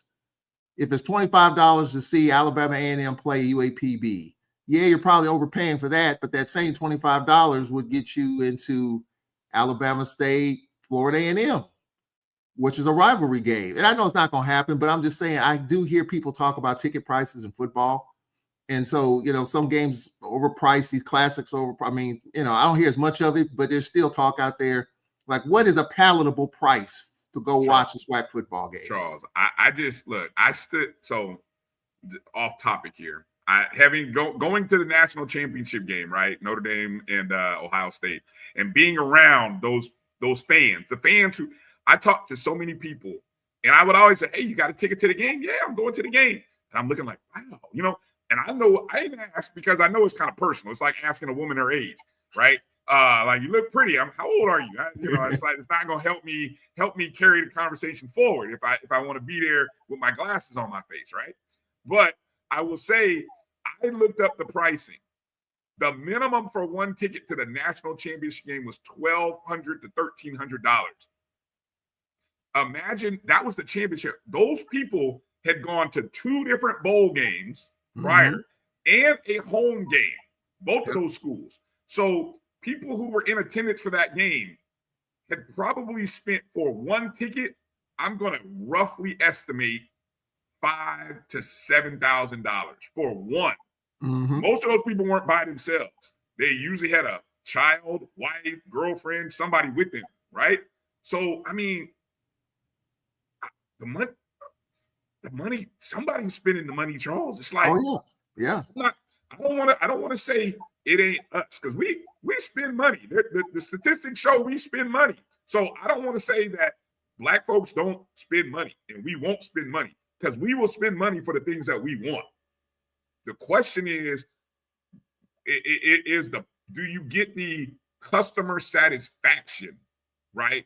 Kind of one of those things I'm talking about with my kids in my econ class.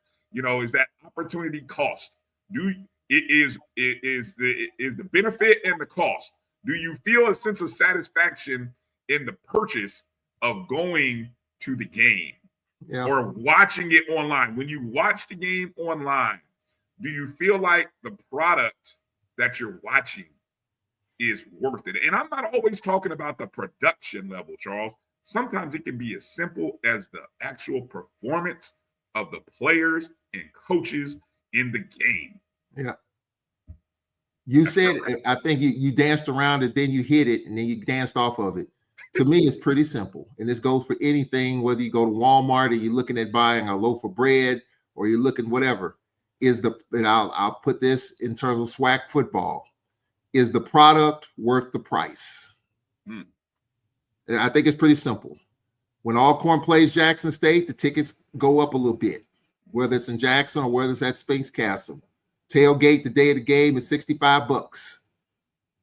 Okay, people were lined up, ready to pay it, but they feel like it's a rivalry game, it's a family thing, it's a tradition. You hadn't missed an Alcorn Jackson State game, all that stuff. You can say the same thing for FAMU, Bethune-Cookman, right? Yeah. I mean, there are some people that hadn't missed that game in 40 years, and they're willing to pay almost whatever it takes to not miss that game.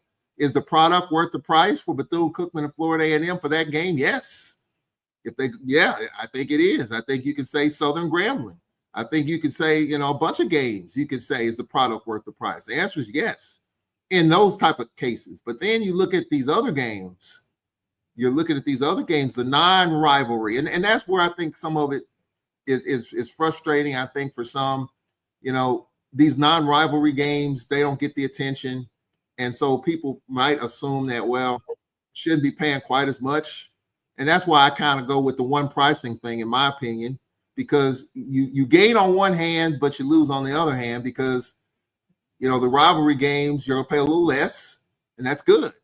But the non-rivalry games, you'll pay a little bit more, but it balances out. So, supply and demand, $1,200, folks got money to pay it. And whatever, if you got it and it's worth it, go. And so that's the way I look at it. But when it comes to SWAC, to our conversations, even when it comes to these, our basketball games are $10 at home, $10. And so you can look at it that way. I mean, you're getting a double header, or you're getting a rivalry game, or you're getting whatever the case. I mean, I think $10 is fine. But some might say that's under, some might say it's too much. Even high school games, even to do a jamboree, a preseason, a high school jamboree, and I do Vicksburg High, it's $7 or $8 to go to a jamboree game in August. The game doesn't even count.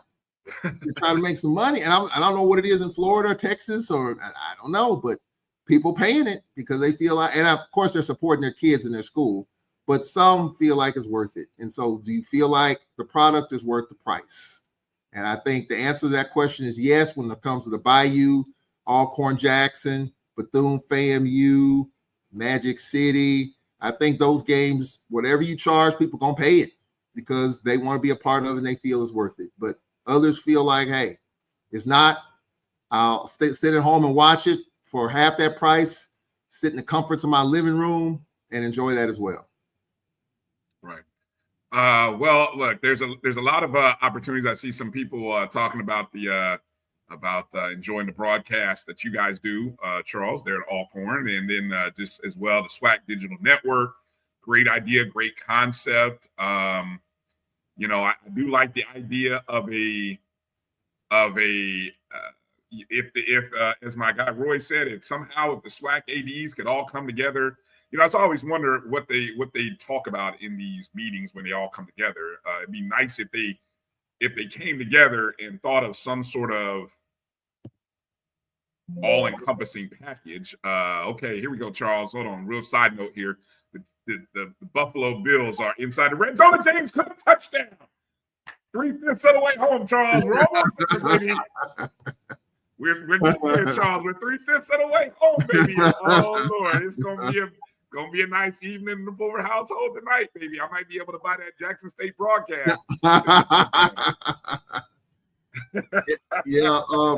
Look, I when it comes, and I know most of the ADs in this league, some of them I don't, some of them I haven't met. I probably will at some point, but I think that for the most part, our ADs are together on stuff. I know at the SEC and these other major conferences, you can say what you want to say. When the SEC meets in Destin, you can say what you want about the competitiveness of these SEC teams amongst each other. These ADs are together. Absolutely. Money, absolutely. And that's the thing. It really is getting to that point. And I don't mean to say this like they're not. Yeah. Because I would like to think that they are, but working cooperatively can only continue to generate more revenue. Because I think all of our schools are facing the same challenges. I mean, the news over the past 2 weeks of just the different things that the NCAA is proposing, going to allow, they're still going to debate on and vote on. I mean, it's a lot. I mean, it's like a whole, I wanted to even talk about it on the show, but I'm like, I don't even know where to start. There's so much happening. But the how you're going to choose to generate revenue, what you're going to do with that revenue, how are you going to stand apart? I mean, it's a lot of conversations that I think every school has to manage. And like you said, it starts at the top. And the SWAC, I think a lot of times people point their frustrations at the conference unnecessarily when they really need to be turning that finger towards their own university and their own president, starting at the presidential level first, then working on its way down, because the SWAC works for the institutions. People sometimes forget that. Yeah, I'm going to say this every time we talk about SWAC rules and policies and procedures. And I talk about this with the commissioner when I talk to him about it. The SWAC is nothing more than a facilitator. The policies and procedures get approved before them, and it's up to the SWAC to implement them. So the commissioner might have some ideas, and he might run it up the flagpole to some of the presidents behind the scenes. But all the SWAC does is initiate policy that's been approved by the coaches, the ADs, the senior women's administrators, the athletic directors, the chancellors, and then the presidents. And then it gets presented to the conference office as approved, and it's up to the conference office to implement. Just like the baseball tournament being moved to Rick Wood in Birmingham from Atlanta.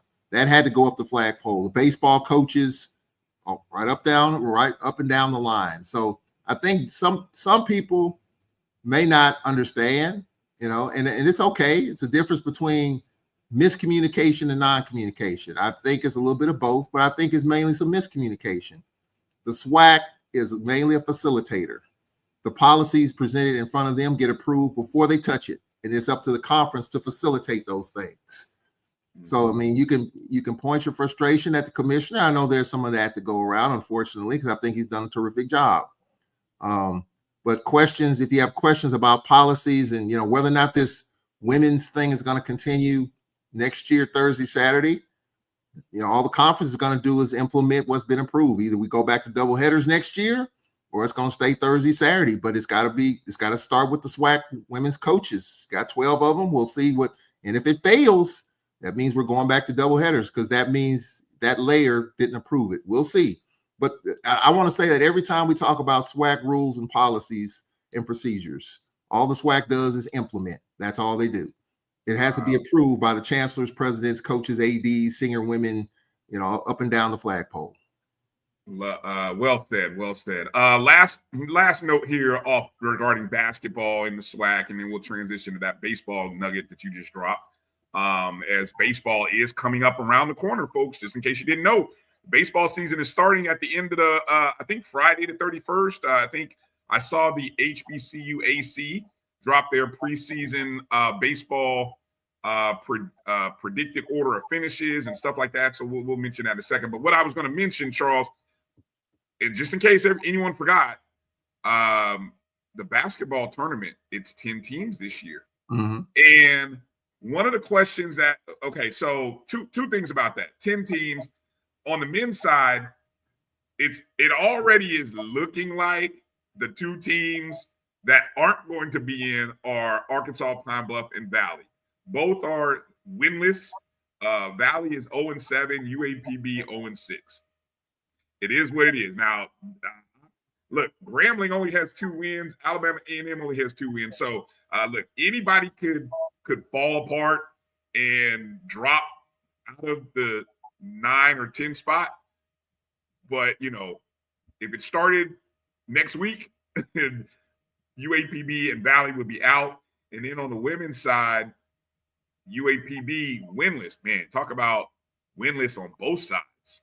Women and men. UAPB winless on the women, and Valley sitting at 1-6. I mean, so that would be like rough for UAPB and Valley to both miss the tournament in a year when they expanded and opened up 2 spots. So that's going to be in Atlanta. And that's only for this year, though, Brian, because starting next year, everybody's going to be in it. You could be 0-18 in conference. You will be in the tournament starting in 2020. That's a whole nother conversation. Yes, please. That's a whole nother conversation. But I believe in getting people ready. I'm one of those. I believe in preparing people for what could possibly happen. So be prepared. This has been talked about for a while now. Starting in 2026, all 12 teams will be in the SWAC tournament in Atlanta. Get ready for it. It's happening. So get ready for that. I'm right there with y'all. Sad, pathetic. I can't even find just run whatever adjective you want to throw in there. I'm put saying it in there because I'm right there with y'all, man. It may look. Anyway, the Gateway Center in Atlanta is where the tournament will be, and I heard that. So if you don't know where the Gateway Center is. I believe I heard it's in the airport district. I mean, is what I heard. Excuse me. I'm not familiar with where the Gateway Center is, but we can start making your plans now. I've seen the ads or heard the ads on the, I think I heard them on the SWAC Digital Network, matter of fact. So yeah, I will disagree about you. I disagree with that. I mean, it doesn't make the season pointless because here's the thing. Charles and I were talking about the format, right? The format as we, okay. So Lawrence says it's next door to the airport. Okay, so I might stay by the airport then. Well, I think that that's good. I mean, yeah, I heard Terminal C. I might stay on Terminal C, Brian. That's Huntsville, Alabama. They're they've got a hotel right there at the terminal. You step out of your room, you go down the elevator, you're at Terminal C or whatever it is. You're right there by the Delta ticket counter. So yeah, if it's that close, that's what I might do instead of avoiding all that other stuff. Oh yeah. Roy says you can catch a train from the airport right to the Gateway Center. So I mean, it's strategic. Strategic. Perfect. Which is look, hey, that's strategic. I mean, there's a great hotel. Perfect. Okay. So the seeding, as we were talking about, I first thought 10 teams, like the 1 and 2 seed would get a bye. But you were saying, no, it's actually the other way, where 7 versus 10, 9 versus 8, and then the winners of those games will probably move into having to play the 1 and the 2 seed, I'm guessing. Yes. Yeah. Okay.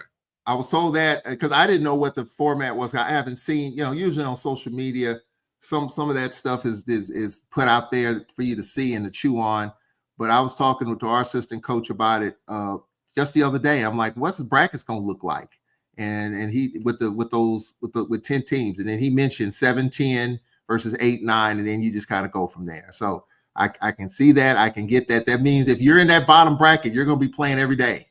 And that's going to be that right there is going to be the grind of it all. For you to play every day. I mean, you talk about managing your team and managing the physicality and preparations and rest. If you're in that bottom bracket, those bottom four, it's an uphill climb for you in terms of just getting some rest. So the fun part of looking at this now, I think we've got we can start with a little small sample size. We can start, I wouldn't get too crazy with the forecasting, but we can always say you want to be in the top 6. It used to be say, right, you have to fight to be in the top 8. Now you want to be in the top 6. So as of today, right, going into tomorrow night's men's games, let's see. Southern is the 1, Texas Southern, Jackson State are the 2, 3, Alabama State 4, Bethune-Cookman 5, Florida A&M is 6th, but they are tied with Alcorn and probably a head-to-head. You would be 6th. Right. So that puts the 7th as Alcorn, and they would have to play Grambling State, which is the 10. Prairie View is the 8. Alabama A&M is the 9. So that's what it would look like. Again, Alabama A&M. Where's Alabama? And that was the men. So I was just giving you guys the men. Over on the women's side, just so you know, Texas Southern is the 1. Jackson State is the 2. By mere virtue of a win in the win column, like Jackson State is 6-1, Southern is 5-1 at the 3. Alabama A&M is 4, Grambling State 5, Bethune-Cookman 6. That's the top 6 on the women's side.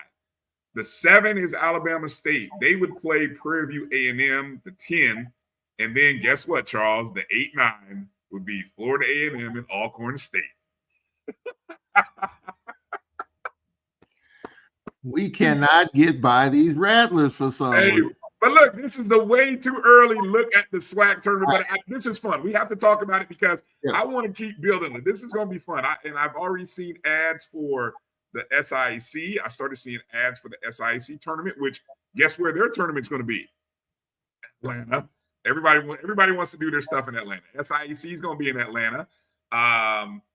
The MEAC, they're going to stick to Norfolk. I mean, that's the Norfolk State Invitational. And good luck to anybody. Good luck to anybody that's traveling to Norfolk trying to get Norfolk State's men or women.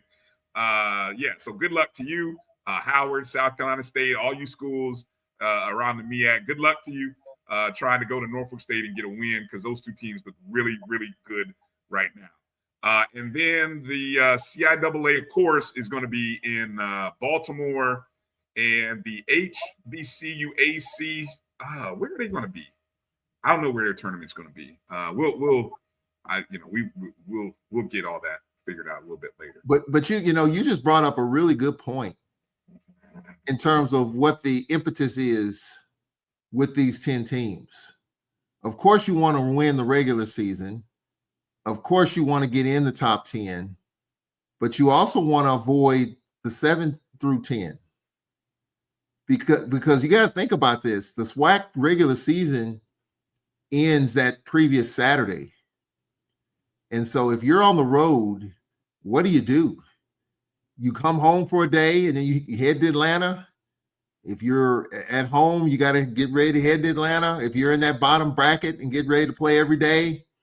So I think for this year, of course, it's going to all 12 next year. But if there's something to shoot for, try not to be 7 through 10 because you're going to be playing a lot of basketball to win it all. I mean, I think the novelty of being in the tournament, and I think that's why this was approved by every team to be. They want what I was told was that the experience of being in the tournament.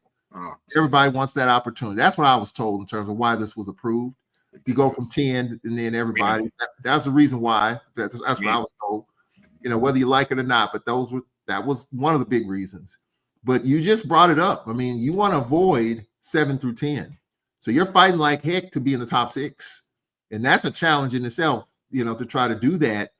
You're talking, what is, I don't have the standings in front of me. What is the 6th seed right now, Brian? Let's just, whatever, men or women. What's the 6th seed? Okay, so for women, currently the 6th seed on the women's side is Bethune-Cookman, but they are 3-3 in conference play, tied with Alabama State. So right now, Bethune-Cookman is listed as the 3 seed according to the SWAC website. And then on the men's side, the 6 seed is Florida A&M, who I just mentioned is tied with Alcorn State. So that's 3 and 3. Okay. 3 and 3. Yeah. All right. So I'm gonna take a stab at this. I'm gonna take a stab at this. I think to finish in the top 6, you're gonna probably have to be 8 and 10, 9 and 9 to finish in the top 6. Anything below that, you're probably looking at 7 through 10. I'm just a guess. We're just playing with it. Because I told one of our coaches, one of our women's coaches the other day, we're struggling. I think to make the top 10, it's going to take 5 wins.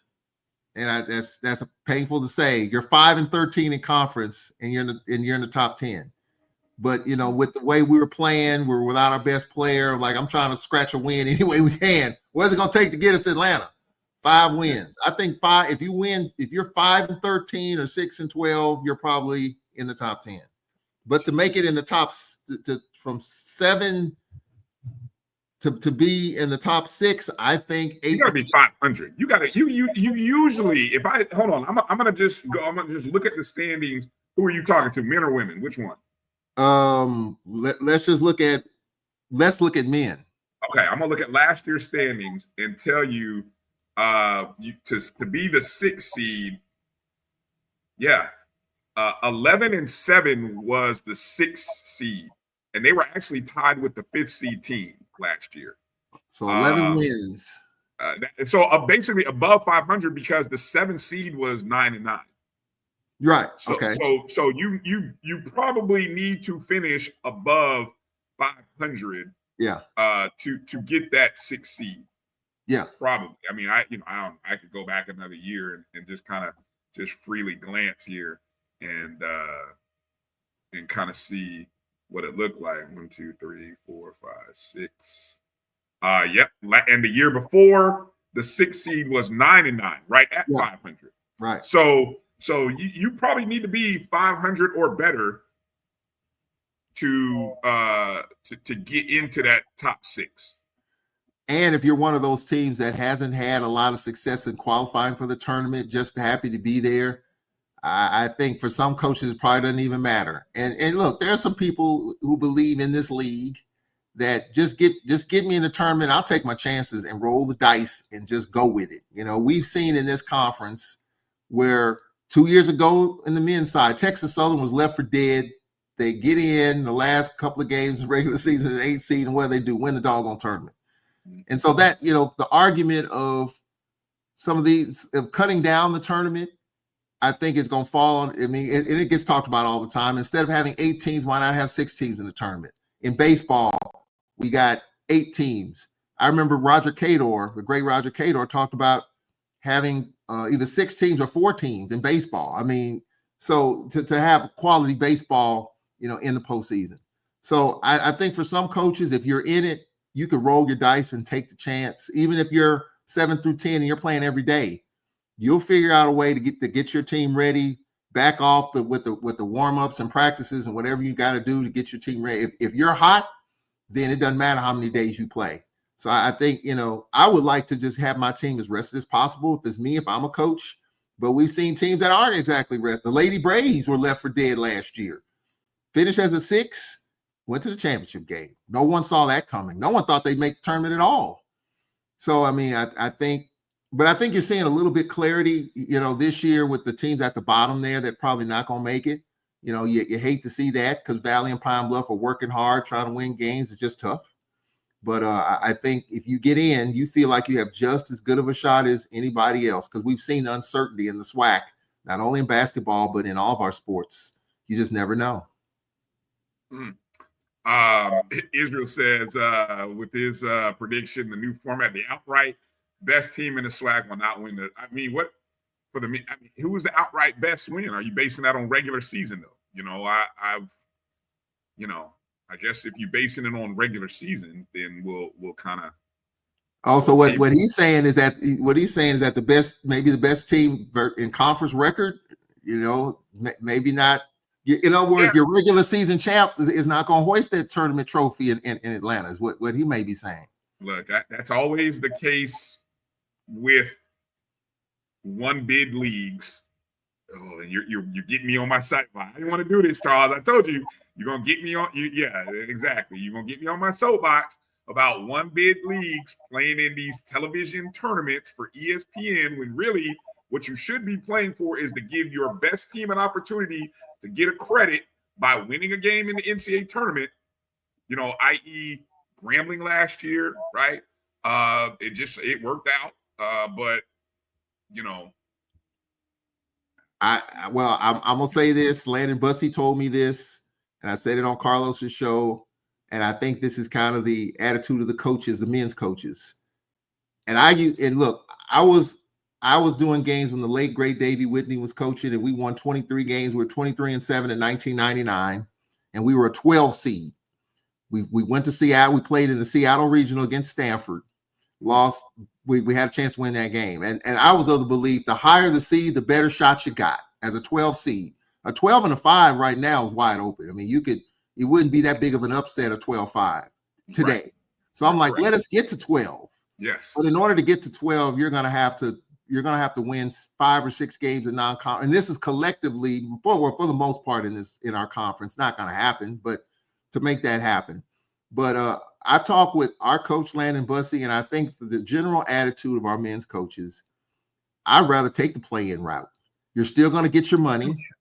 The conference is still going to get their units. Your team's going to get the units. But if you take that chance, yeah, you're in as a 16. And with the tournament expanding, looks like it's going to expand, you're definitely going to be a 16. That means you're going to be playing one of the top 4 teams in the country. Grambling took on Purdue last year, just too much. But coaches, I think our coaches want that play-in route as compared to being a 16 seed and going up against Duke. Well, especially since they pay you. I mean, for going to, so imagine, like I said, you have a chance to, in the first 4 or whatever they call it now. And even when they expand it, you have a chance to win a game, win a credit in the tournament, because it's all kind of tournament. And guess what?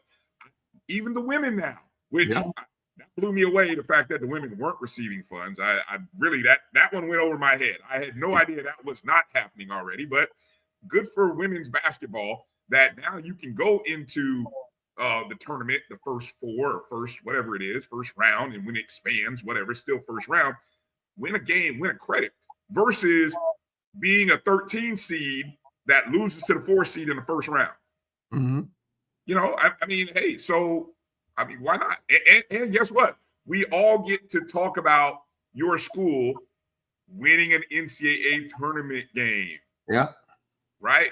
That's what comes with it. So, yeah. I mean, I've been to Dayton a number of times when our team won and we were in the play-in game. It was a tough turnaround. We won the tournament on Saturday, sat down in front of the TV Sunday. We were on a plane Monday morning. Get there at 3:00, your practice time. You get 1 hour of practice in front of the cameras and all that. Your band hopefully is there by then. It's a tough turnaround time. But from a financial perspective, you still get those units and credits. And our coaches, I think, will like that route. What I love to see, the better route, is probably the more unrealistic route. Let's try to be a 13 seed. But in order to be a 13 seed, you got to tear it up. You got to do what Texas Southern did, beat Kansas State, Michigan State, whatever year that was. And we got to beat Stephen F. Austin and, Wichita State. We got to have several teams to pull that off. And that's just not, that's not, unfortunately, and I say that seriously, unfortunately, that's not happening. I would love to see it, but it's not happening. So, I think coaches would like that play-in route. It's just tough when you have to turn it around. You have to get ready quickly. When Texas Southern takes a bus home from Birmingham and they're busing it all night long, they get back at 9:00 Sunday morning. They got to get in the office and break down film or whatever the case and get the travel logistics ready. They have this event in which they're sitting with their fans and their supporters watching the selection show. Then they got to get on a plane to go to Dayton. That's tough. I mean, that's really tough. And I think we all kind of go through that for those who win the thing. We all got to go through that because we want our fans to be a part of it too. So It's tough. That's what makes Dayton tough, because it's on a Tuesday, or Wednesday, whatever it is. It's tough, but that's why I want to avoid it. If you're the 12th seed, you're going to play Thursday or Friday. I'd rather take that and have more preparation time. But it's all a wash at the end of the day, I think, and you just got to get ready to play. You're going to get your units. Conference is going to benefit. Your school's going to benefit, and hey, let's just see what happens. All right, update, Charles. The Chiefs just made a ridiculous catch. Xavier Worthy did. They're inside of the 5-yard line. Oh, Worthy. Oh, nope, get down. And DeMar Hamlin is like holding on to Travis Kelce, like holding him like a teddy bear. I mean, just a blatant hold, just preventing my guy from doing anything. But I got an opportunity here. Mahomes touchdown or a Kelce. No, not Mahomes. I got Allen. So I just need a Kelce touchdown right here. Close this gap, Charles, because Jared Allen, if he gets down 2 touchdowns, 2 scores, he's going to start running it here. So it's going to happen. Yeah, it's going to happen. Yeah. Bracketology has Southern at 50. What? Yeah. I don't think that'll last. I don't know. That's interesting, but that's interesting that they're a 15 seed. But yeah, well, I think they beat Louisiana Tech. Southern had some. Do they have Division 1, 2? Yeah. Okay, so maybe that's why. Yeah, right. But all that means, Lawrence, is if Southern stumbles in the tournament, guess where they're going? Maybe not even the NIT, because they don't do automatic bids in the NIT anymore. So they might be going to the CTI, CBI, the NCAT. I don't know where they're gonna go, but it may not be the NIT, if that's what you were thinking. We've been to 2 NITs, North Texas as well as Texas A&M, when we came up short. Didn't Alcorn host one of those years? No, we played in Texas in both of those. But it's a good consolation prize, the novelty of the NIT.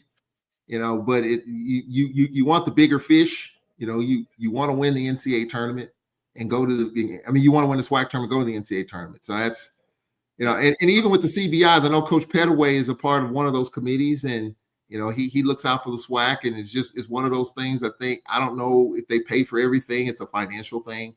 So I don't know. I mean, some schools accept, some don't. It just depends on the circumstances. So right around spring break, that's the other thing. You're right around spring break with the NCAA tournament and some of these other tournaments. And so, try to gather your team up around spring break to play some basketball, the disappointment of your long season. Hey, that's my argument about this whole 12-team thing with the SWAC, because that's about spring break week. I mean, if you're the 11, just imagine this season. I don't care what you say. If you are UAPB and Valley, and God forbid, well, they won't stay winless because somebody will get a win against the other, right? And but potentially some team may finish winless. Somebody will get a win. And then you're telling me, hey, guys, guess what? After this long, depressing season, we still get a chance to go play in the SWAC tournament in Atlanta, Georgia. Woo! Versus those guys saying, man, I'm missing spring break. I'm over. Yeah. Just saying. Well, You guys aren't talking to the kids. You may be talking to kids, but I don't think these administrators are talking to their right kids. They need to be talking to the kids down in the bottom 4 tier. That's who they need to be talking to. Well, I have a lot of respect for college basketball players, because they're playing through 3 breaks: Thanksgiving, some play during the Christmas break or right after, and then you got spring break. And so, I know some of our coaches want to send their players home for a few days, but you got these tournaments, Atlantis and others, that we're not a part of. But just to get your players up for during those different breaks to play basketball, and then crank it up for the SWAC, it's a challenge. Oh, and I forgot one more thing, Charles. The portal, the transfer portal. Do you know how many kids are ready to hit the portal the minute they realize their season is over? It's like, we can't wait to jump in the portal and get the heck up out of here half the time. That's a reality too. Well, I've learned, just some players I've talked to that have hit the portal, most of the players have decided long before that.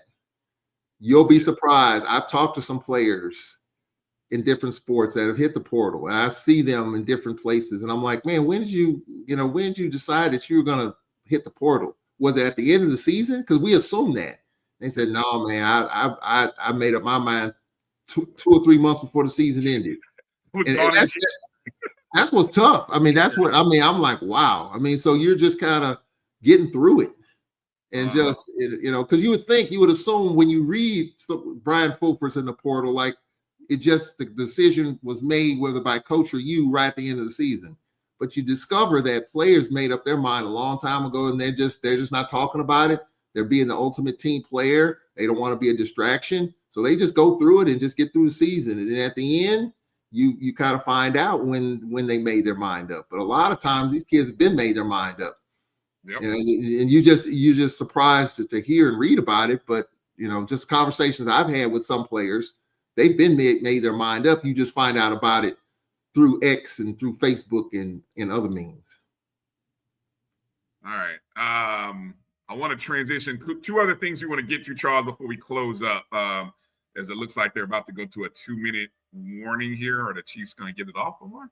Yeah, they're going to go to a 2-minute warning. No, that should be a penalty. The play clock went this anyway. They're not. It's 2-minute warning time here. 2-minute warning here. Chiefs are 3rd and goal. Give the ball to Kelsey. Find a way to get the ball to your best receiver, doggone it. Come on, Mahomes. Mahomes, do right. Okay. Just real quick, I'm going to mention this since it's Sunday. Tomorrow night, men's basketball scheduled in the SWAC. Of course, the headline feature is none other than Florida A&M traveling to Jackson State. I don't care what you say. Coming off a 20-point win, the rivalry. Somebody tell me, what is the SIP FM? What is the SIP FM? I'm looking here on the website. It says, that's Jackson State's. That's Jackson State's on-campus network. Oh, so will they be broadcasting the game? Yes, it's. Yeah, I can listen to it online then. Oh, well, I need somebody to shoot me. Somebody tweet me or post the link there so I can, because just in case I can't afford to pay for that $10, $20 game. I want to know where I can listen to the game at least. Yeah, I'll support campus radio, definitely. Yeah, and so a lot of us, what we do, including here at Alcorn, the stream that you watch, you also hear the play-by-play that's being aired on the radio as well. So you're getting that as well as the video feed. The link on the SWAC website is not active for some reason. It just goes to, there's a stats link, there's a video link. There's no okay, the link is on the school website. I appreciate that, them boys. I'll go check that. Look at that, man. Y'all okay. Oh, what Rob J's doing? Oh, well then I'm definitely gonna tune in. Okay. Okay. I love y'all, man. Look, I learned something. All right. So do we know the game time though? Is it an 8 p.m. Eastern, 7 Central? Because that's not listed.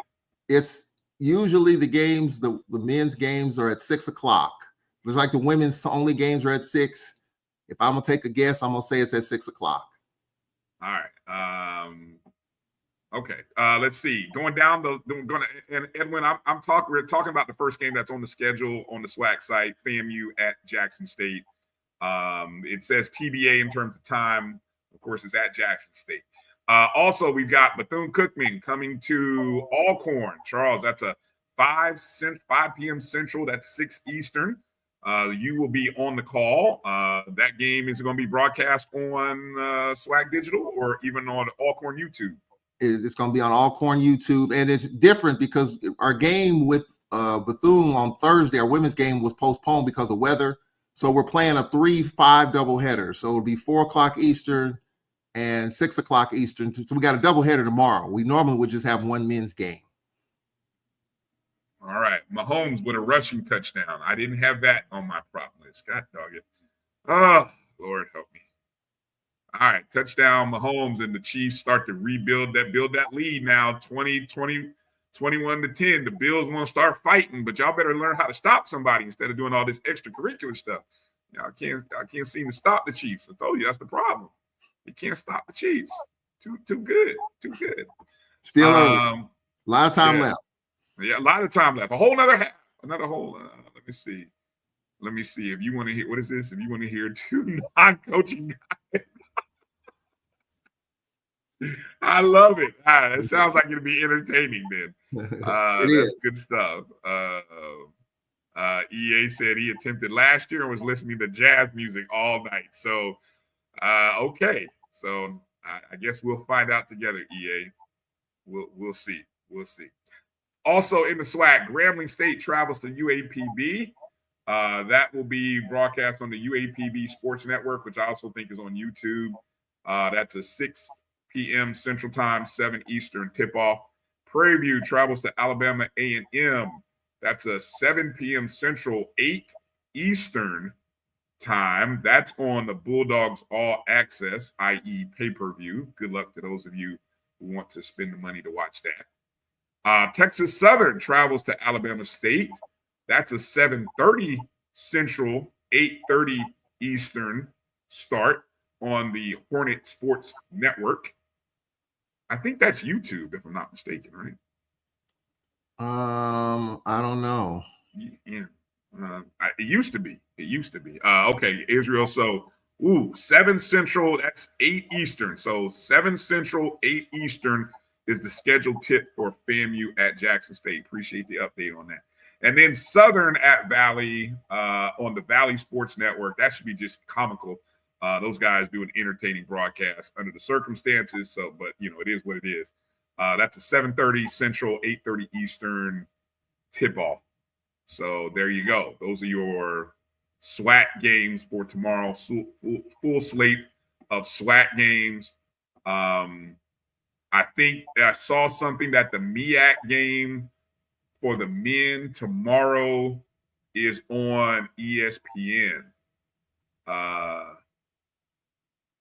Nope, that was the Howard Norfolk State game that was on ESPN. So yeah, for over on the MEAC side, they still do the double headers on Monday. So for the MEAC,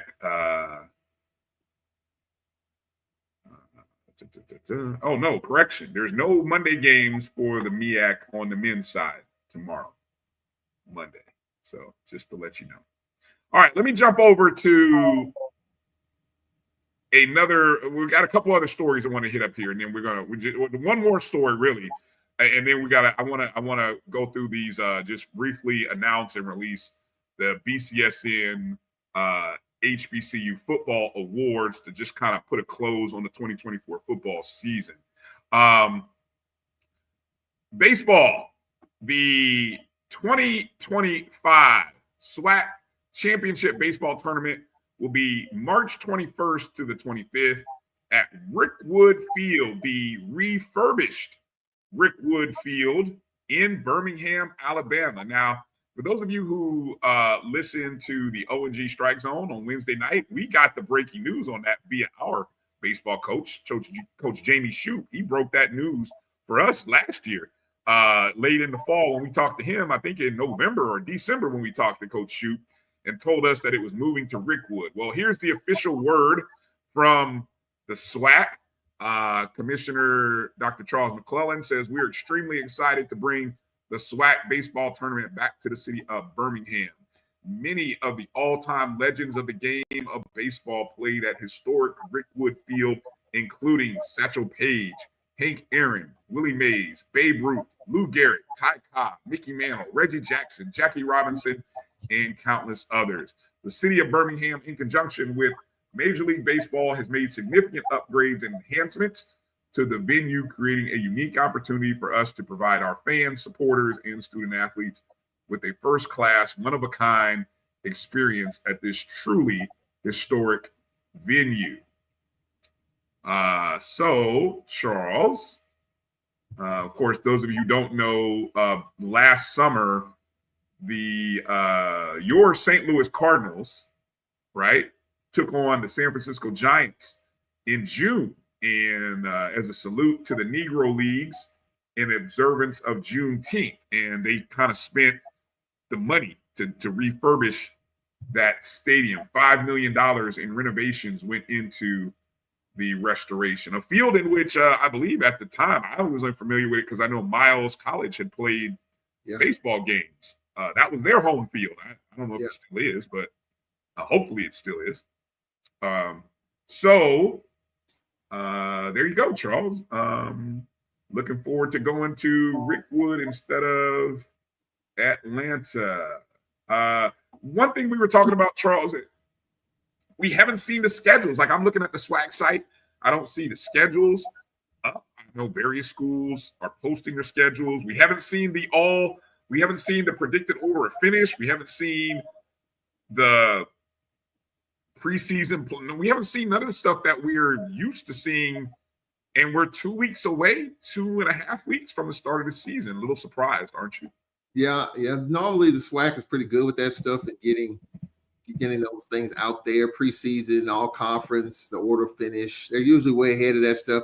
My guess is that it'll be this week, 2 weeks out from the start of the regular season. I know we opened up on the 15th in a tournament at Mississippi Valley. So I think this week you'll probably get a lot of baseball and perhaps softball stuff out there. But as far as Rickwood Park, my first game on the SWAC Digital Network, the video piece was at Rickwood Park. Alabama State, Alabama A&M played at Rickwood.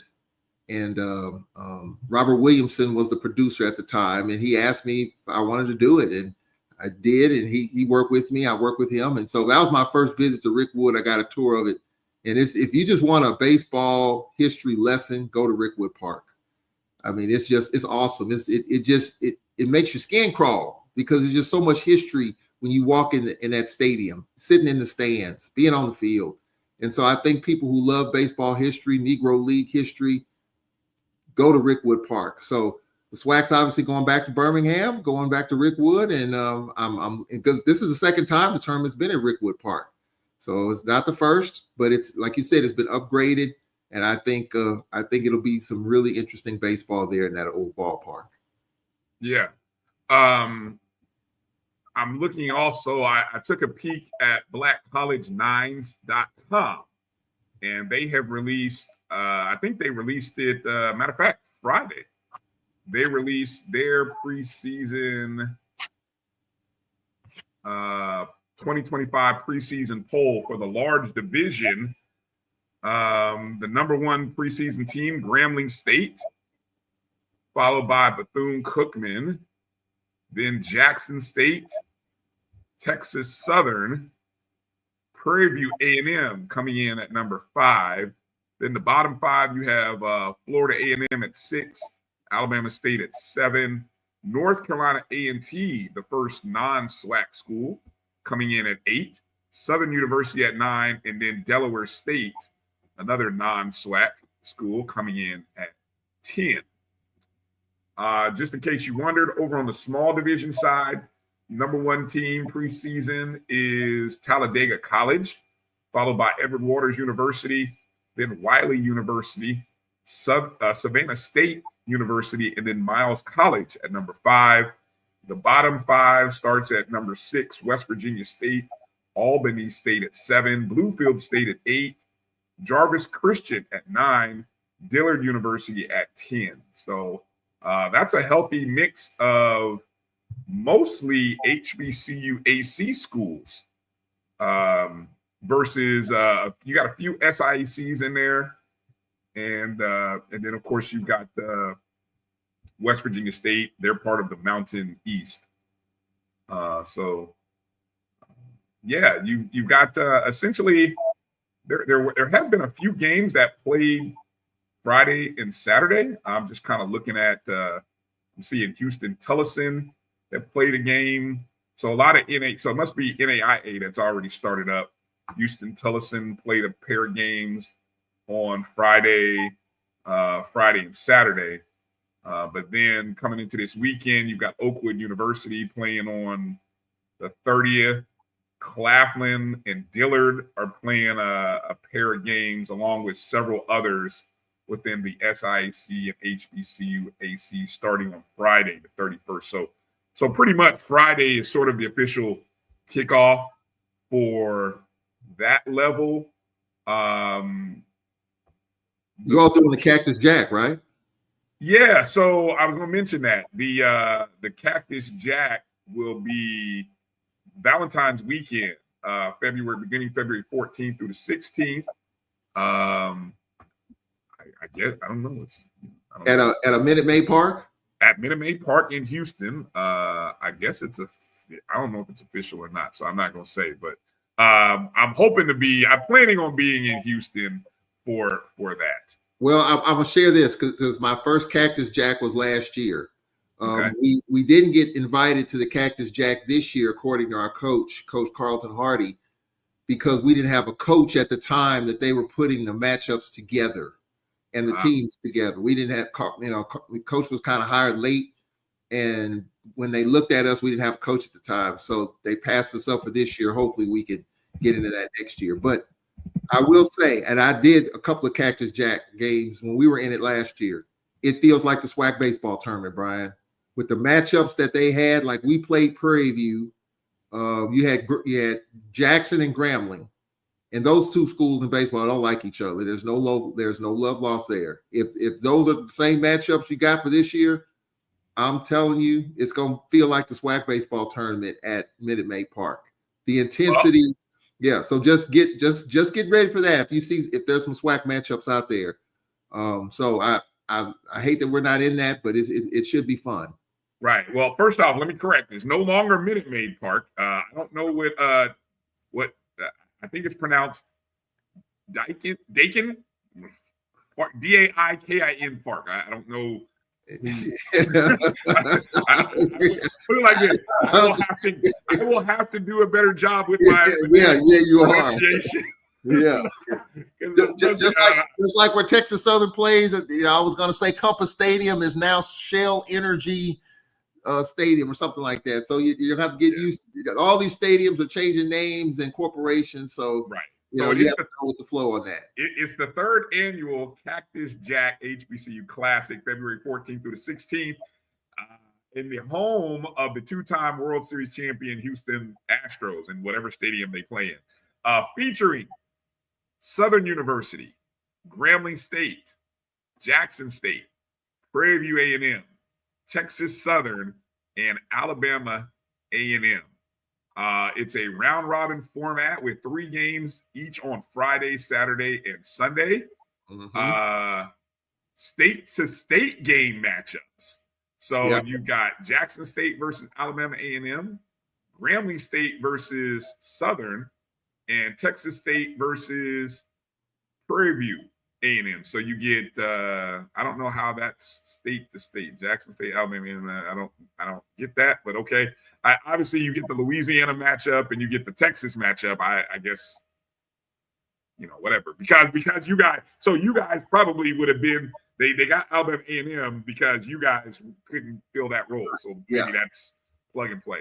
They will have a college fair hosted by the Astros Youth Academy, highlighting over 100 colleges and universities. Yeah. They had I can't remember. Please forgive me. I'm gonna apologize for this. Who is the singer that's from Houston? He's from Houston, and he actually was one of the sponsors of the Cactus Jack. And he put money on the table. Whoever won the Cactus Jack was going to get, I want to say, $100,000 or something. There was a monetary deal. Travis Scott. I think he's from Houston. Please correct me if I'm wrong. I'm not familiar with the music stuff on that, but he put some money on Travis Scott. Travis Scott. And so he put some money on the table. Whoever won the tournament got some money out of that deal. So it was some financial implications. I don't think it was Travis Hunter, Roy. That's the football player. No, Travis Scott. So I don't know if that's the case this year, but I will tell you, Brian, if you all are doing the games and they're all SWAC teams, those matchups right there, it's going to have a SWAC tournament feel to it. Trust me. It's going to feel like it's the SWAC baseball tournament because you got SWAC teams going against each other. And so, you want to plant your territory, you want to claim your territory right now. You're going to show that, hey, we're ready to play some baseball. We had a 15-inning game with Prairie View, and that was one of my horror stories in terms of a turnaround flight trip. We played on a Sunday, Prairie View, 3:00. I flew out of Jackson early, got to Houston at 10:00, got my rental, was outside the ballpark ready to do the game. And I'm thinking the game's going to end. The game was supposed to start at 3:00. My flight was like at 9:00. So I figured 2 hours in and out. The game lasted 4.5 hours. I missed my flight, and I had no clothes. I did not bring a bag. I brought my equipment, and that was it. And so I had to get some personal items to kind of deal with that, because we played Florida A&M in basketball the next day. I had to fly out the next day back here so I could do the basketball game. So those games are going to last a long time, Bryan. They're going to last a while. Be prepared. It's going to be intense. It's going to be exciting, but you're going to get the SWAC tournament feel in that tournament. So I'm looking at the schedule. So there are games at 11 a.m., 3 p.m., and 7 p.m. Now, I'm not surprised that strategically a team from the Texas area is playing in the final game of the night, and on 2 of the 3 days they're playing in the midday game. And unfortunately, if you are Grambling or Jackson State, you're either playing at 11 a.m. or maybe 3 o'clock. But if you're playing at that time, you're probably playing against one of the schools from Texas. So it should be a fun day. Day 1, you got Grambling versus Jackson State. Oh, right off the bat. My goodness! There is no love lost, and I'm just gonna put it out there for those who follow SWAC baseball. There is no loss between Grambling and Jackson in baseball. None. 0. 11 a.m. on Valentine's Day. So a lot of love to you. There you go. Right off the bat. There's a controversial play at the end of the game. I think Grambling beat Jackson. It was a bang play, and Omar Johnson was hot.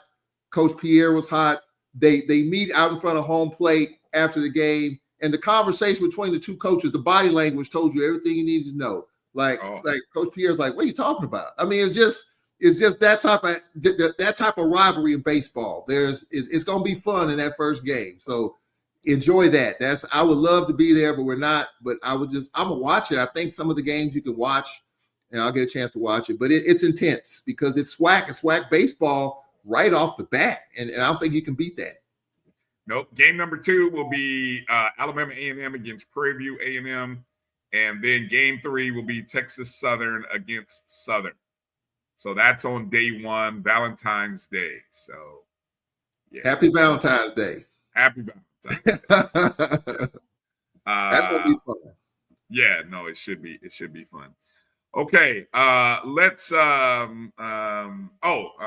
think the other kind of let's kind of close it. Let's kind of close it with 2 things. One, having to do with, and I gotta find this, Charles, because I had my list.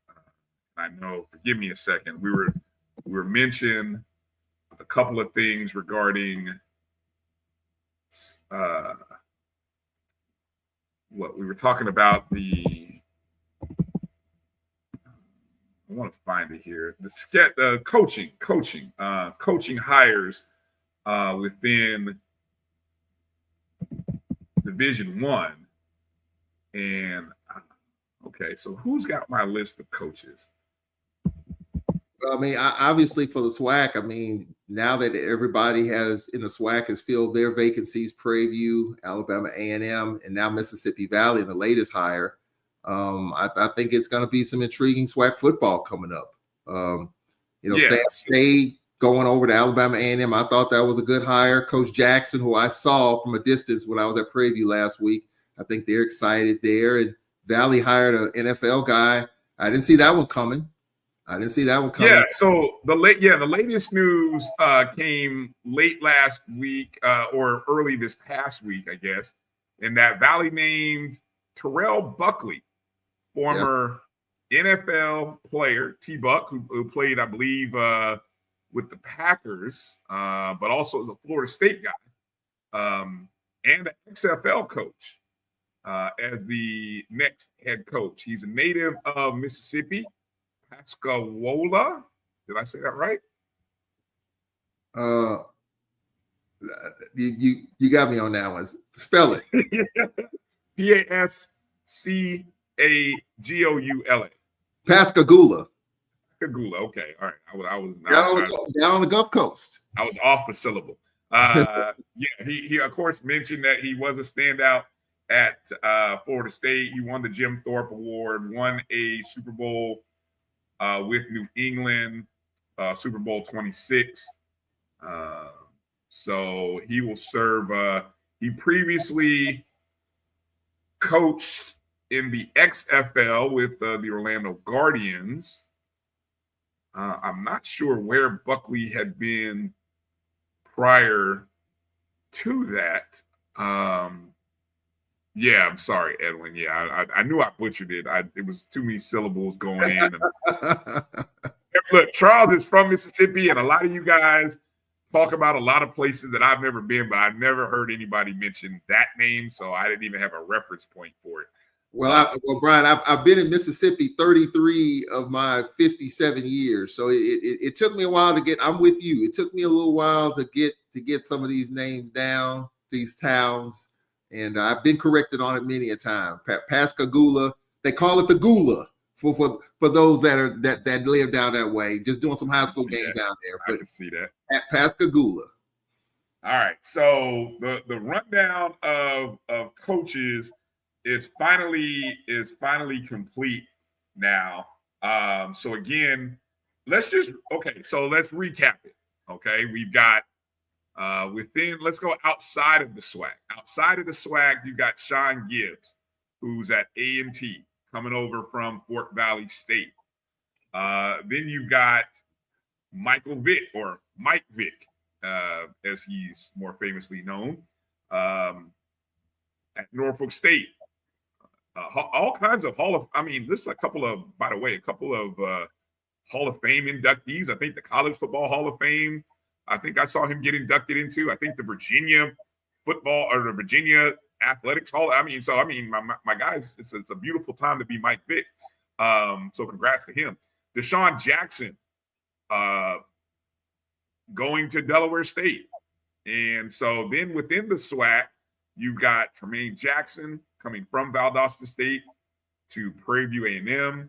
You've got Sam Shade from Miles coming to Alabama A&M, and now T-Buck coming from wherever he was to Mississippi Valley State.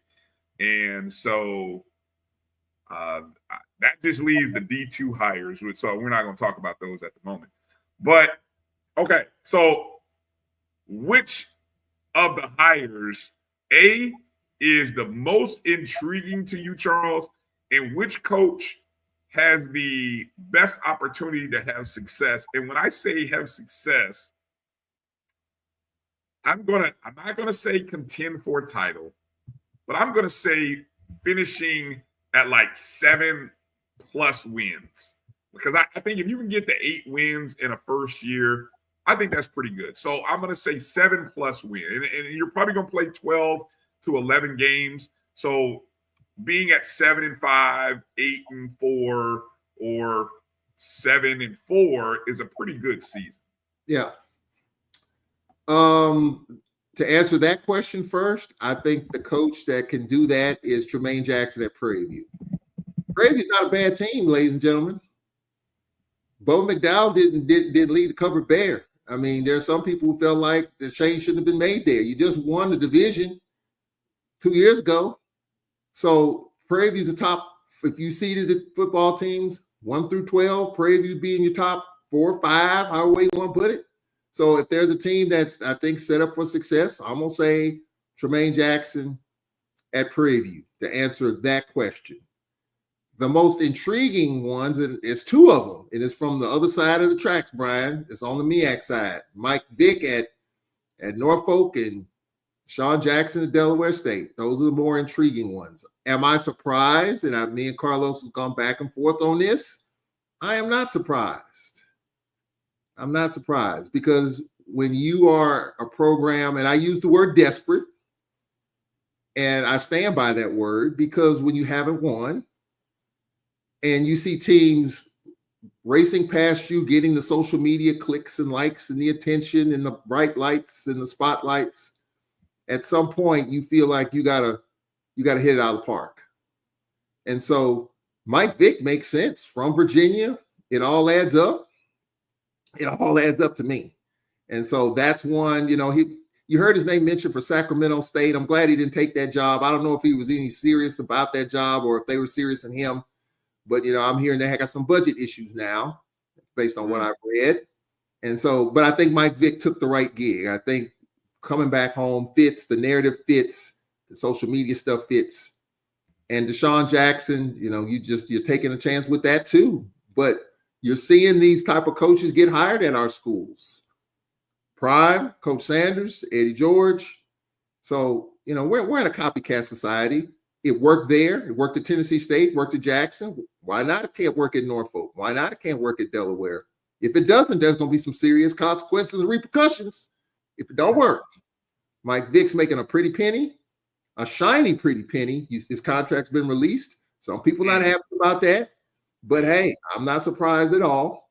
I think he's going to have to open his checkbook and do some stuff with his own dollars to upgrade that program, Deshaun Jackson, too. So to answer the second question, the most intriguing hires are at Delaware State and at Norfolk State. I think Sam Shade at Alabama A&M is a solid hire. He's familiar with Alabama, being at Miles. Don't know a lot about him, but I've heard good things about him. Coach Pettaway's talked about him. And so I think Dr. Bryan, they did their homework on that. And if I'm not mistaken, correct me if I'm wrong, Miles folks and A&M folks, when he was at Miles, didn't they beat Alabama State? And if the last 3 years, Alabama A&M has lost to Alabama State in the Magic City. I might be wrong about that other part of it, but I think it's a good, solid hire at Alabama A&M. So the hires have been made, and Coach Buckley at Valley. I didn't see that one coming. That was an intriguing hire. You had heard that they were looking at, not a celebrity coach, but you were looking, from what I've been hearing, that they were looking to make sort of a big splash there. They did, but now time, you got to get out and recruit. You got to hire your coaches. You got to hit the ground running.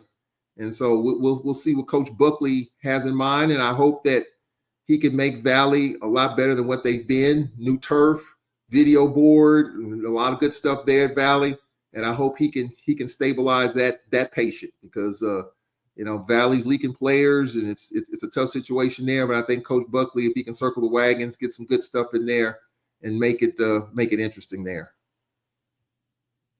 I was just kind of peeking at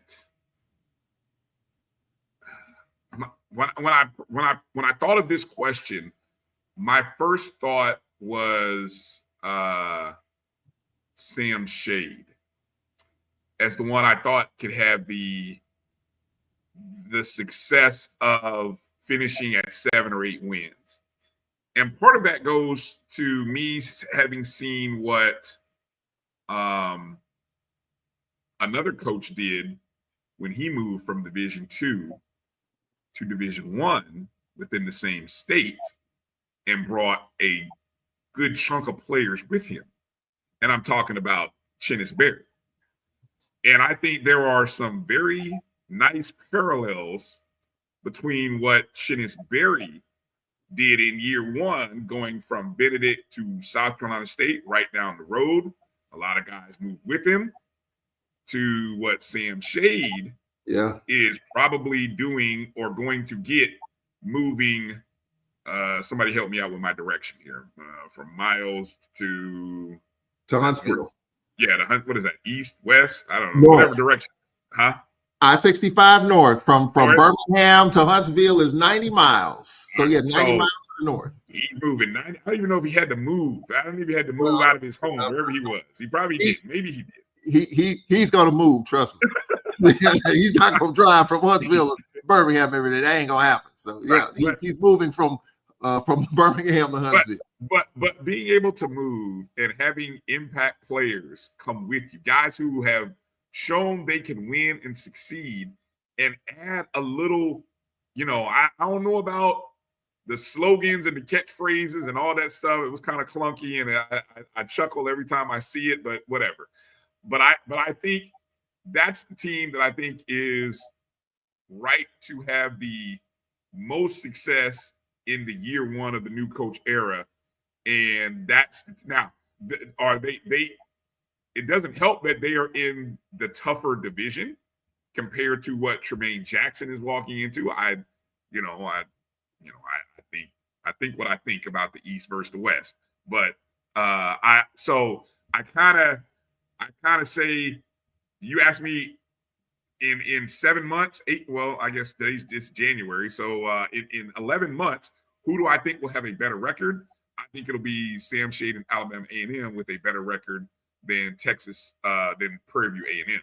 Yeah. Now, the intriguing one, and I say that as a 1A because I'm going to tell you what, I will not be surprised if Sean Gibbs has a 500 season or slightly better in year one at A&T, because I think he's coming with a formula, and I think he has a plan. And I've seen Gibbs have success in year one. And the fact that he's coming back, like, he's only really been away from A&T for what, 2 seasons, 3 seasons? I mean, it wasn't that long ago when he was right there at A&T when they were having a little bit of success, or having a lot of success, really. And so I think he'll be, whatever kind of recipe for the chicken that they cook in at A&T, I think it'll be worth eating, and I think it'll sell. And I think I won't be surprised if A&T ends up in the middle of the pack in the CAA I'm saying in year one. I'm calling it in year one. I won't be surprised. So there's my yes, exactly. What do you say? Edwin says, yeah, 5 coach of the year. I mean, look, the guy is a good fit for everywhere but Tallahassee. I'm just saying, he's a good fit. He's a good fit for everywhere but Tallahassee. I've got a lot of respect for him. I think he's going to be a good coach. Yeah. And the most intriguing hire, it's without a doubt Mike Vick. And just because I think if they put 25,000 plus people in the stands and get very close to a sellout in the home opener, especially in those games against Virginia State and Hampton, man, that is going to be a reunion. I just think it all comes down to staff. Whatever kind of staff Mike Vick brings in, that will be, because that's what Eddie George did to have success. That's what Deion Sanders did to have success. It wasn't them by themselves. Right. It was the people that they brought in. Right. And so if you buy into what we're hearing, that, you know, he's reached out to his former high school coach and they've sort of assembled a team of coaches and they're going to have look, I firmly believe that Norfolk State could really be interesting. It doesn't take much in the MEAC. I mean, you know, I don't think it takes much. I don't think it takes a lot. And so, yeah. I mean, I think you brought up a really good point as far as the correlation with what Chin is Berry. I didn't think about that, and you are right. The pathway is there to have that same type of replication, and so if that happens, that will be something special in that circumstance. But when it comes to Mike Vick and Jackson, in my opinion, and we're about 6 months away from media days, you know. MEAC, SWAC, about 6 months away, somewhere thereabouts, a little more, a little less. But this year in Delaware State, Norfolk, it's about the name. It's about the names, Sean Jackson and Mike Vick. Once you get past year one, it's about the game. What's going to happen on the field? At some point, those fan bases are going to know, okay, we're going to start winning some games here. And so I think people are caught up in that now, but now it's not about that. It's about about the names. And they so have now, to play well. Those teams have to play well, Charles. It's like you may not expect wins and losses, but you want to see competitive teams. You want to see competitive games for 4 quarters. Yeah, I mean, I think you'll see a little bit more of that. But now, I mean, we don't know what's going to happen. We don't have a crystal ball. I mean, if those programs win 7 games in year one, they've accomplished the mission and they're way ahead of schedule. But if they can be competitive, if they get more resources, they win 3-4 games, 4-7, win some of the rivalry games. I mean, already people are putting out there on social media what this first home Norfolk game is going to look like, you know, and just think what the homecomings are going to look like. Just think if Norfolk wins a couple of games, 3 games for their homecoming. What do you think that stadium is going to look like? Ooh. The same thing at Delaware State. Jackson wins 2 or 3 games for a homecoming. What do you think that's going to look like? Be worth that money they paid. Yeah. Yeah. I mean, and then there's talk of, I read this on X and I reposted it. Delaware and Norfolk playing at the Link in Philadelphia. It's being talked about. Both coaches like to see it happen. You got Jeffrey Lurie that may put a little something into it. I think it makes sense. Now, some people say it's a waste of money and it wouldn't draw 2 dead flies. That's what was told to me. It's not a waste of money if the owner pays for it. If Jeffrey Lurie pays for 2 of his former beloved players and their programs, like he can fund it. Like they can come out with a whole bag and say, hey, we're not going to charge the school anything. This guy's a billionaire. He's just going to the Super Bowl. He's not missing no money. He can do that out of love and support for those 2 guys who helped his franchise, and he's helping HBCUs, blah, blah, blah. They can even put an NIL package. It makes a whole lot of sense to play that game. And I know there are people that are still ticked off about the fact that you got these hires. It takes away from coaches that have paid their dues. I'm still hearing that, and it's okay. I'm not disagreeing with you. You are correct on that point. The point is that the other point is that we're not at that point with some of these cases. Programs, ADs, presidents are under pressure to make some money in athletics. You make these hires. You already have generated more, but I guarantee you, Norfolk has generated more social media buzz in this last 45 days than they probably have in the last 3 years. And just think how many media people are going to be at MEAC Media Day. You'll probably be there. Media outlets from Atlanta all up the coast are going to be there to Philadelphia and Carolina and all that to see what Mike Vick and Jackson has to say. So already you're getting the buzz already. And so knowing the MEAC, Charles, they'll probably schedule it at a bad time, and they'll probably schedule it right after, the SWAC or something. I don't know. They'll make it inconvenient, so I won't be able to get there. I hope not. I hope, and as a person, not either. Yeah, I'm a SWAC lover. I'm a SWAC lifer, but I want to see all HBCUs do well. And so I hope it does. I'm guaranteeing the MEAC commissioner, she's probably smiling right about now, because now all of a sudden there's a lot more interest in the MEAC. Not saying there never was, but it's going to be a lot there to digest. So I don't have a problem with it. I don't have a problem with it. But again, it's going to come down to wins and losses. Once you get past the names, then you got to start talking about the games. So if you win 3 or 4 games year one, excite the base, pack your stadium for homecoming. Mike Vick's already made his salary. His salary's been released. Some people upset about that. But if they sell out that first home game, you've already made that money. And then if he wins more games, you've made more money. Same with Deshaun Jackson. Don't have a problem with it. Don't have a problem with it at all. We'll just see how it evolves. Year one, it's about those names. So we'll see what happens. Well said. Well said. And hey, release the schedule. I need everybody's schedule by at least media day. Signing day. Signing day is coming up a week from Wednesday. I know some schools are still finalizing contracts, dotting I's, crossing T's, but come on, I need the SWAC to go. The SWAC already knows the schedule. Can the SWAC please release the schedule? I know Alcorn's schedule. We're gonna release it at our signing party, February 5th, whatever that day is. But Bryan, I would make the suggestion. I said this on Carlos's show.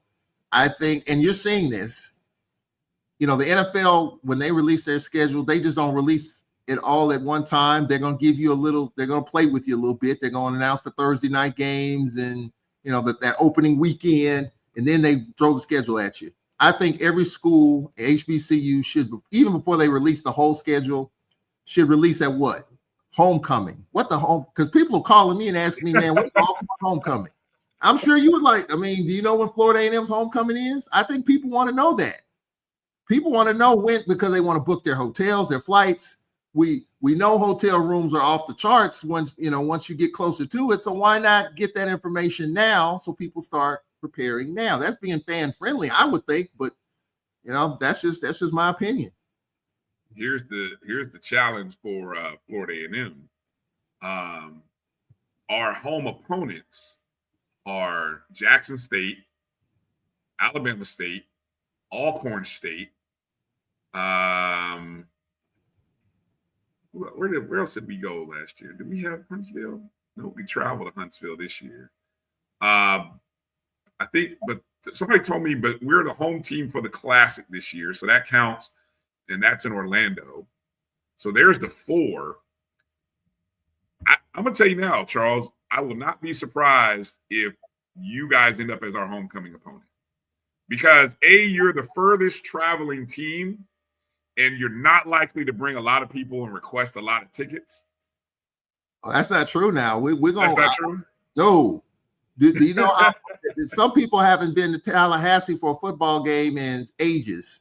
That game is going to be very well attended. The purple and gold will be there because it's Florida A&M. It's been a long time since we've been on that campus. I think is if that's the case, and I hope FAMU releases it tomorrow so we can start making our reservations tomorrow, because I think that, I mean, and I've already read the articles about how tough it is to get stuff done in Tallahassee, especially if Florida State's homecoming, or if they got a game. Well, that's the thing. I think that's the thing that's going on right now from what I'm hearing.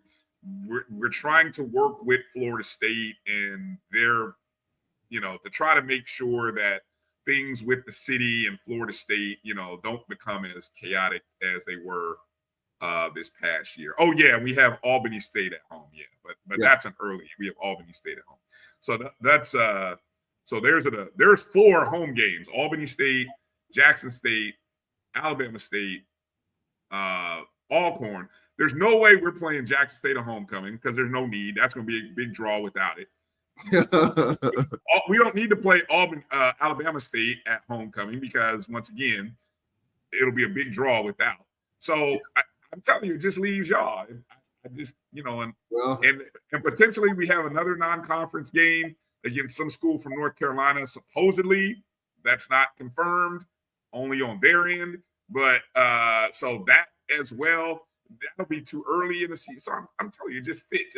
You just watch. It's going to be you guys. I'm telling you now. You guys are going to be coming to us for homecoming. That's my. Well, I just saw a post. Somebody, co-pilot asked, "Will the FAMU Alcorn game not be in Mobile?" That was discussed back in November. I was told last night that that's not going to happen. The game will be in Tallahassee. Okay.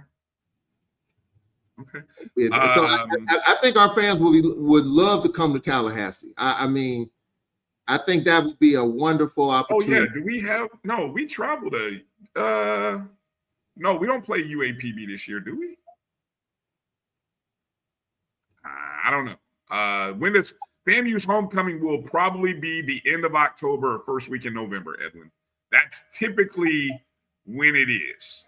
But it'll be balanced out around Florida State, and hopefully we can avoid not only just it doesn't really matter if it's a Florida State homecoming. We're just trying to get it when Florida State is on the road, so that way it makes the hotel rooms more available. That's the trick, because I mean, 50,000-60,000 people are going to come to a Florida State game regardless of who they play.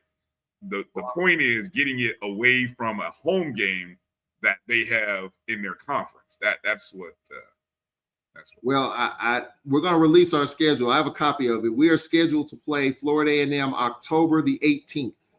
Look at you dropping some news. I didn't even know that. So is that FAMU's homecoming, or we don't have to worry about that? Ooh, Charles, you're gonna get me in trouble.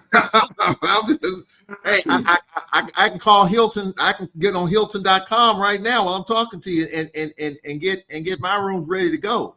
Well, I'm gonna tell you, if that is the date you have, I would book it now, because I don't know what the prices are going to be, but if they already know that FAMU is playing, then they have look, the people the ones in Tallahassee, they're smart. They probably have the rates already jacked up for every weekend in Tallahassee, so it doesn't matter. You can go ahead and book it now if you want. I don't think it'll matter.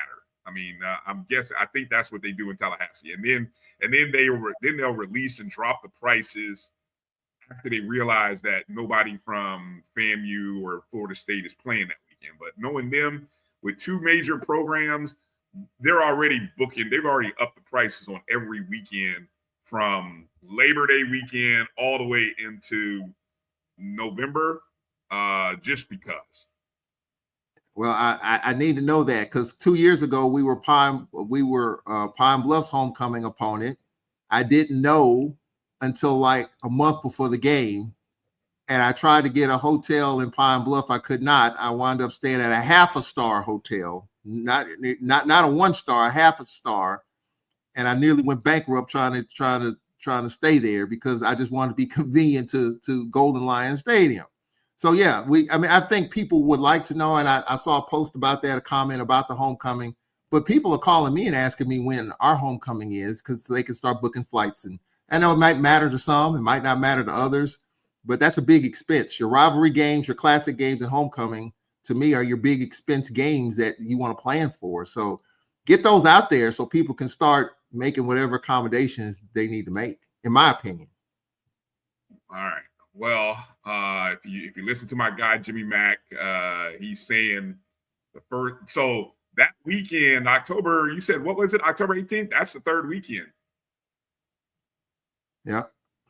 All right. 11th, 18th. There's an opportunity here for a an Allen touchdown rush because the Bills are inside of the red zone. Matter of fact, inside of the 5, but the 3-yard line, Charles. So there's an opportunity for an Allen rushing touchdown. Come on, baby. Come home. What's troublesome at this point in the game, Charles, late third quarter, is that they're going into pistol formation. He's going to hand off. I know he is. No, he's going under center. That's a handoff coming. I'm going to get screwed. I know it. Yeah, handoff. Oh, the Chiefs stopped him at the 1. Okay, that gives me hope. What's hurting me is the Kelsey thing right now. Somehow everybody else from the Chiefs want to catch passes, and Kelsey's not doing anything. It's really bothersome right now. I got as much as I love my hometown Chiefs, I just think this may be Josh Allen's time. Yeah, I'm going with Buffalo. Stop it. I'm just saying. All right. But yeah, no, it looks like okay. So Jimmy Mack is telling me the third weekend is the 18th. So that's your weekend. So you guys are the third weekend in October. I'm telling you now. Could that be homecoming? Or you mentioned end of October, early November, because our schedule's booked after that. We go to Texas, we go to Texas Southern, and then we got Grambling Southern and Jackson. So it's probably not those dates. 4th and goal. They're in a shotgun. Edwin, hit mute real quick because I'm about to spoil. I'm about to go nuts if Allen scores. Oh, no, he pitches it. Oh, my God. Bless it. Well, so much for that, Charles. This isn't looking good for me. This isn't looking good, but the Bills have taken the lead. Holy cow. Oh, Lord. All right, let's close up the show because the fourth quarter is going to be ridiculous here. And I'm going to be on pins and needles here. What an outreach. Ooh, 4th and. Oh, wow. Wait till you see this replay for Cook. On a 4th down, he basically takes off from 2 yards out, dives, gets hits, and manages. Wow, unbelievable run by James Cook. I have touchdown props right now. I have touchdown props, Edwin, and I need an Allen touchdown run and a Travis Kelce touchdown. You got the whole fourth quarter. I got the whole fourth quarter, so I'm going to be on pins and needles. All right, let's close up our conversation today with the release of the 2024 Black College Sports Network HBCU Football Awards, kind of putting a bow on the 2024 season. All of the show contributors, including Charles and some others, all of the shows that are part of the BCSN have put in their votes. Now, we do things a little different than some. We do a Division I and non-Division I. Of course, non-Division I, including NAIA and Division II. So, of course, our team champions, which now for us, our team champions are based on our computer rankings. And, of course, Jackson State was the undisputed Division I national champions. Virginia Union was the undisputed non-Division I national champions in football for the BCSN. Our coaches of the year. First up, let's start with the Division I coach of the year. None other than, that's right, TC Taylor. head coach of Jackson State. I think it was, there was a group of nominees, which I mentioned on a previous show, names like Eddie George and trying to remember who else was on that list, honestly, Charles. But anyway, congratulations, T.C. Taylor. Well deserved, I think, as a coach of the year at the Division I level. The non-Division I level, this was interesting because I think you had some interesting names in the non-Division I level, but it goes to none other than Dr. Alvin Parker of Virginia Union, the non-Division I football coach of the year. Any thoughts about those two gentlemen, Charles, and the job they did this past season? No, I have no problem with Dr. Parker and the job he did there. T.C. Taylor, if you just know, in year 2, we had to replace 50 players, 6 coaches. And so the cupboard was kind of bare there when all those players left and the coaches left. So, Eddie George, you could make a case. He was conference coach of the year, made it to the FCS playoffs. He did a nice job, but T.C. Taylor really had to put his hard hat on. So I would give TC a nod, probably just a swag bias, but I think TC, and because when I talked to him at Media Day last year, he didn't know what he had. He said, man, I got to replace these coaches, got to replace all these kids. I don't know what I got. I would say that was smoke. He was selling some smoke, Charles. Don't believe that. He was saying that, but I've talked to some people that he was happy that they were picked third because he knew he had a better team than what people thought. He just needed to come to fruition. That's what needed. I didn't see it that way. I thought TC Taylor and that team was a year away. What you're seeing with that picture right there, hoisting that trophy, I thought it would be next year, not this year. I thought it was a year away. I just didn't see the pieces all coming together in year 1.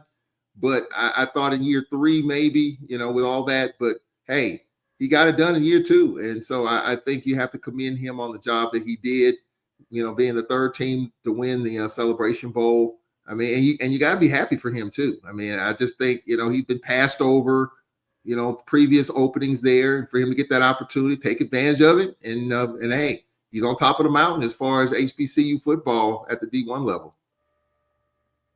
Yeah. Definitely. Some of the other nominees for Coach of the Year, we had Eddie George, Chennis Berry, Terrence Graves, Eddie Robinson Jr.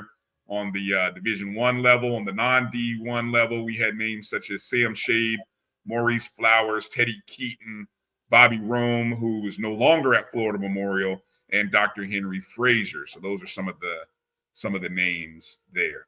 Okay. I wonder, Brian, real quickly, if Chennis Berry, didn't think about that, but if Chennis Berry wins the Celebration Bowl, I wonder, do you put Chennis Berry's name as the Coach of the Year there? I wonder, did the Celebration Bowl tip the scales either way? I think it did. In my vote, yes. In my vote, it did, because I think that's what it came down to. I think we had the 2 best teams, and I think you were going to get a case of the national champion was going to come out of that game. I think the Coach of the Year was going to come out of that game. And I even think the Player of the Year was going to come out of that game. And so, I think that's kind of how it played out. Yeah. Yeah. So with that said, moving over to, we have an Offensive Player of the Year, a Defensive Player of the Year on both levels. And then what we did from our nominees is from our voting, we have a top 5. So we'll kind of share that in a second. But let's go over to our Offensive Player of the Year at the D1 level. And as I said, it was Irv Mulligan of Jackson State, who was selected as the Offensive Player of the Year. So Jackson State takes the team title, Coach of the Year, and Player of the Year on the offensive side.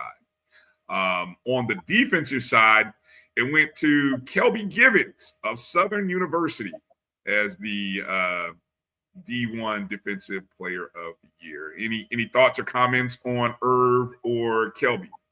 Man, Irv Mulligan was he was a handful when we played him. hard to bring down. I have no problems with that. And Givens, Carlos Brown will love that. He was pretty good on the defensive side. So no problems with either one of those selections. All right. Good stuff. And then on the non-Division I level, we had the selections went to Jada Byers as the non-Division I Offensive Player of the Year from Virginia Union. Of course, to do everything running back, one of the Harlan Hill finalists from Virginia Union. And then Jamichael Rogers of Miles was the non-Division I Football Defensive Player of the Year representing Miles College. I think so. Both of those guys, great seasons on championship teams. It kind of goes in hand, doesn't it, Charles? Winning championships and kind of being one of the best, or selected as one of the best players there when it's all said and done, right? Yeah, when you win at a high level, individuals get called out in a good way, and I think that's what you're saying with these two. Right. So what we did then was based on the voting. We based on the voting for the players of the year, we come up with our top 5. And so, we don't quite do an all-American team, but we like top 5s around here. So our top 5 Division I offensive players, you see Irv Mulligan, running back from Jackson State, quarterback Eric Phoenix of South Carolina State, running back Jamari Taylor of North Carolina Central, quarterback Daniel Richardson of Florida A&M, and wide receiver Giovanni Gibson of UAPB. On the defensive side, our top 5, Kelby Givens, of course, of Southern, linebacker Aaron Smith of South Carolina State and his teammate Ashad Hall, and then linebacker Andrew Jones of Grambling, and then defensive lineman Traquan Thomas of Alabama State. I like that. I like that list. Good teams, players coming from good programs. Giovanni Gibson obviously is no longer at UAPB. He hit the transfer portal. Where has he claimed the school yet? Where is he at? The last thing I read, he was getting some interest from Cincinnati. I mean, I just glanced at it. This is probably about a month ago. But I don't know where he is. I thought Daniel Richardson was playing about as well as anybody early in the season. I mean, he was finding a way. Florida A&M winning these games, he found a way, and so I was glad to see him make that list because I think he was kind of the heartbeat of that team. I thought somebody tell me, is Jamari Taylor, did he hit the transfer portal? I thought he was had a great season. Enjoyed watching him. I don't know if he hit the portal or not, but he had a heck of a season for North Carolina Central. So and Aaron Smith, of course, the performance that he put on at the Celebration Bowl was insane. I mean, set a record for tackles. I mean, it was ridiculous what he did there. And then on the non-Division I level, our top 5. This is a heck of a group on the offensive side. Right behind Jada Byers, you had quarterback David Wright of Clark, running back Brandon Marshall of Fort Valley State, wide receiver Armand Harris of Clark, and wide receiver Reginald Vick of Virginia Union. On the defensive side, adjoining Rogers, you had defensive lineman Isaac Anderson of Virginia Union, linebacker Benari Black of Johnson C. Smith, defensive back LaShawn Young of Miles, and defensive lineman Israel Israel from Benedict. I'm not even going to try to mess up. Wacocha, thank you. And I'm just curious. I heard somebody say that Rogers might have transferred from Miles to Alabama A&M, and I wouldn't be surprised if LaShawn Young, who I think his name's in the portal. See, that's what I'm talking about, Charles. If guys like that are leaving Miles to go to Alabama A&M, watch out. That's what I'm saying. Just be on alert. I mean, just the same thing for Tremaine Jackson. Players coming with him from. I mean, so it's just a par for the course. I mean, look, here in Mississippi, USM just hired Charles Huff, who was the head coach at Marshall. Turned that program around, one of the better underrated coaches in the country. And everybody at that program transferred to where Marshall didn't even play in the bowl game. Got fined $100,000. But I'm just saying that this is where it's at. So when the coach leaves, people pack up and go with him most of the time, or her, regardless. So that, that's going to make it interesting for Sam Shade at Alabama A&M and Coach Jackson, and obviously for Mike Vick, players would want to come there. So I think it's going to just make this even more interesting. Yeah, no word on where UAPB's quarterback. I know he's in the portal. Higgins, yeah, I would have loved to. I'm not saying it's too late, but I'd love to hear him showing some interest in coming to Tallahassee. I'm not even gonna lie, but I think he took a visit to Southern University. I saw him, taking a visit to Southern. I don't know if anything worked out there, but Higgins kind of blew me away when Pine Bluff came to Alcorn for homecoming. I thought he was the answer. As well as Southern, say again. I'm sorry, Charles. I thought Higgins and Giovanni Gibson were a good foundational piece to build that offense around, because Coach Hampton's a defensive coach. So, their defense is going to probably, outshine the offense because he's that coach. But with Higgins and Gibson, I thought you had some foundational pieces there on that offense to build around, going forward. But they obviously transferred. I'm not surprised they transferred, but here's what I'm interested in finding out. How they got the UAPB. And then because you probably don't have the resources to keep them, you know what I'm saying? I'm not surprised they left, but I'm more fascinated in how you got them in the first place. Because obviously maybe it was some great recruiting, some great skill development. I mean, either one is pretty impressive and speaks to what Coach Hampton is doing or able to do. Then comes that part of, once you develop these kids, Charles, in this day and age, if you don't have some bread, some NIL, you're not keeping them. So you can recruit them, give them a chance when nobody else would. You can develop them and give them a chance to shine. But guess what? Once they become popular and start making a name, if you're not winning and you're not coming with any bread, they're gone. Oh yeah. I mean, it's all about the dollars now. And my guess is, because Pine Bluff had been struggling winning, player like Higgins, you've seen his tape even prior to getting the UAPB. He was going to play. And so I think it took a little time to see that. But once they saw that, they kind of went with him. And, you hope he stuck and stayed, but he didn't. And, you don't know what's going on there with money or lack thereof. But I thought he was a really good piece. Giovanni Gibson, too, he was an exciting wide receiver. So Coach Hampton has to build that back up again. They may already have. We'll see.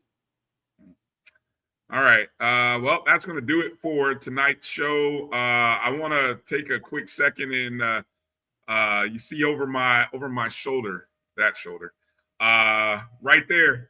It's been 5 years since we lost Kobe Bean Bryant on this day 5 years ago. Him and his daughter Gigi, along with several other members of his Mamba basketball organization, some families and players.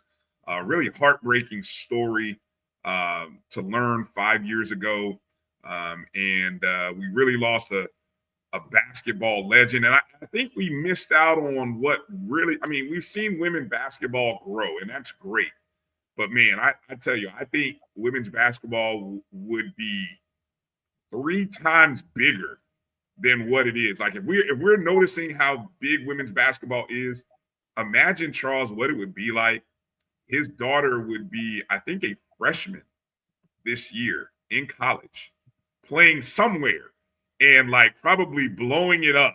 And so, I mean, I love the fact that women's basketball and the 3-on-3 league they got, and they're doing all kinds of things to continue growing. But, man, what would it look like had that tragedy and accident not happened that took the lives of all of those people in that helicopter, including Kobe and Gigi? So just want to recognize him, and thoughts and prayers to the Bryant family and all the other families that were involved.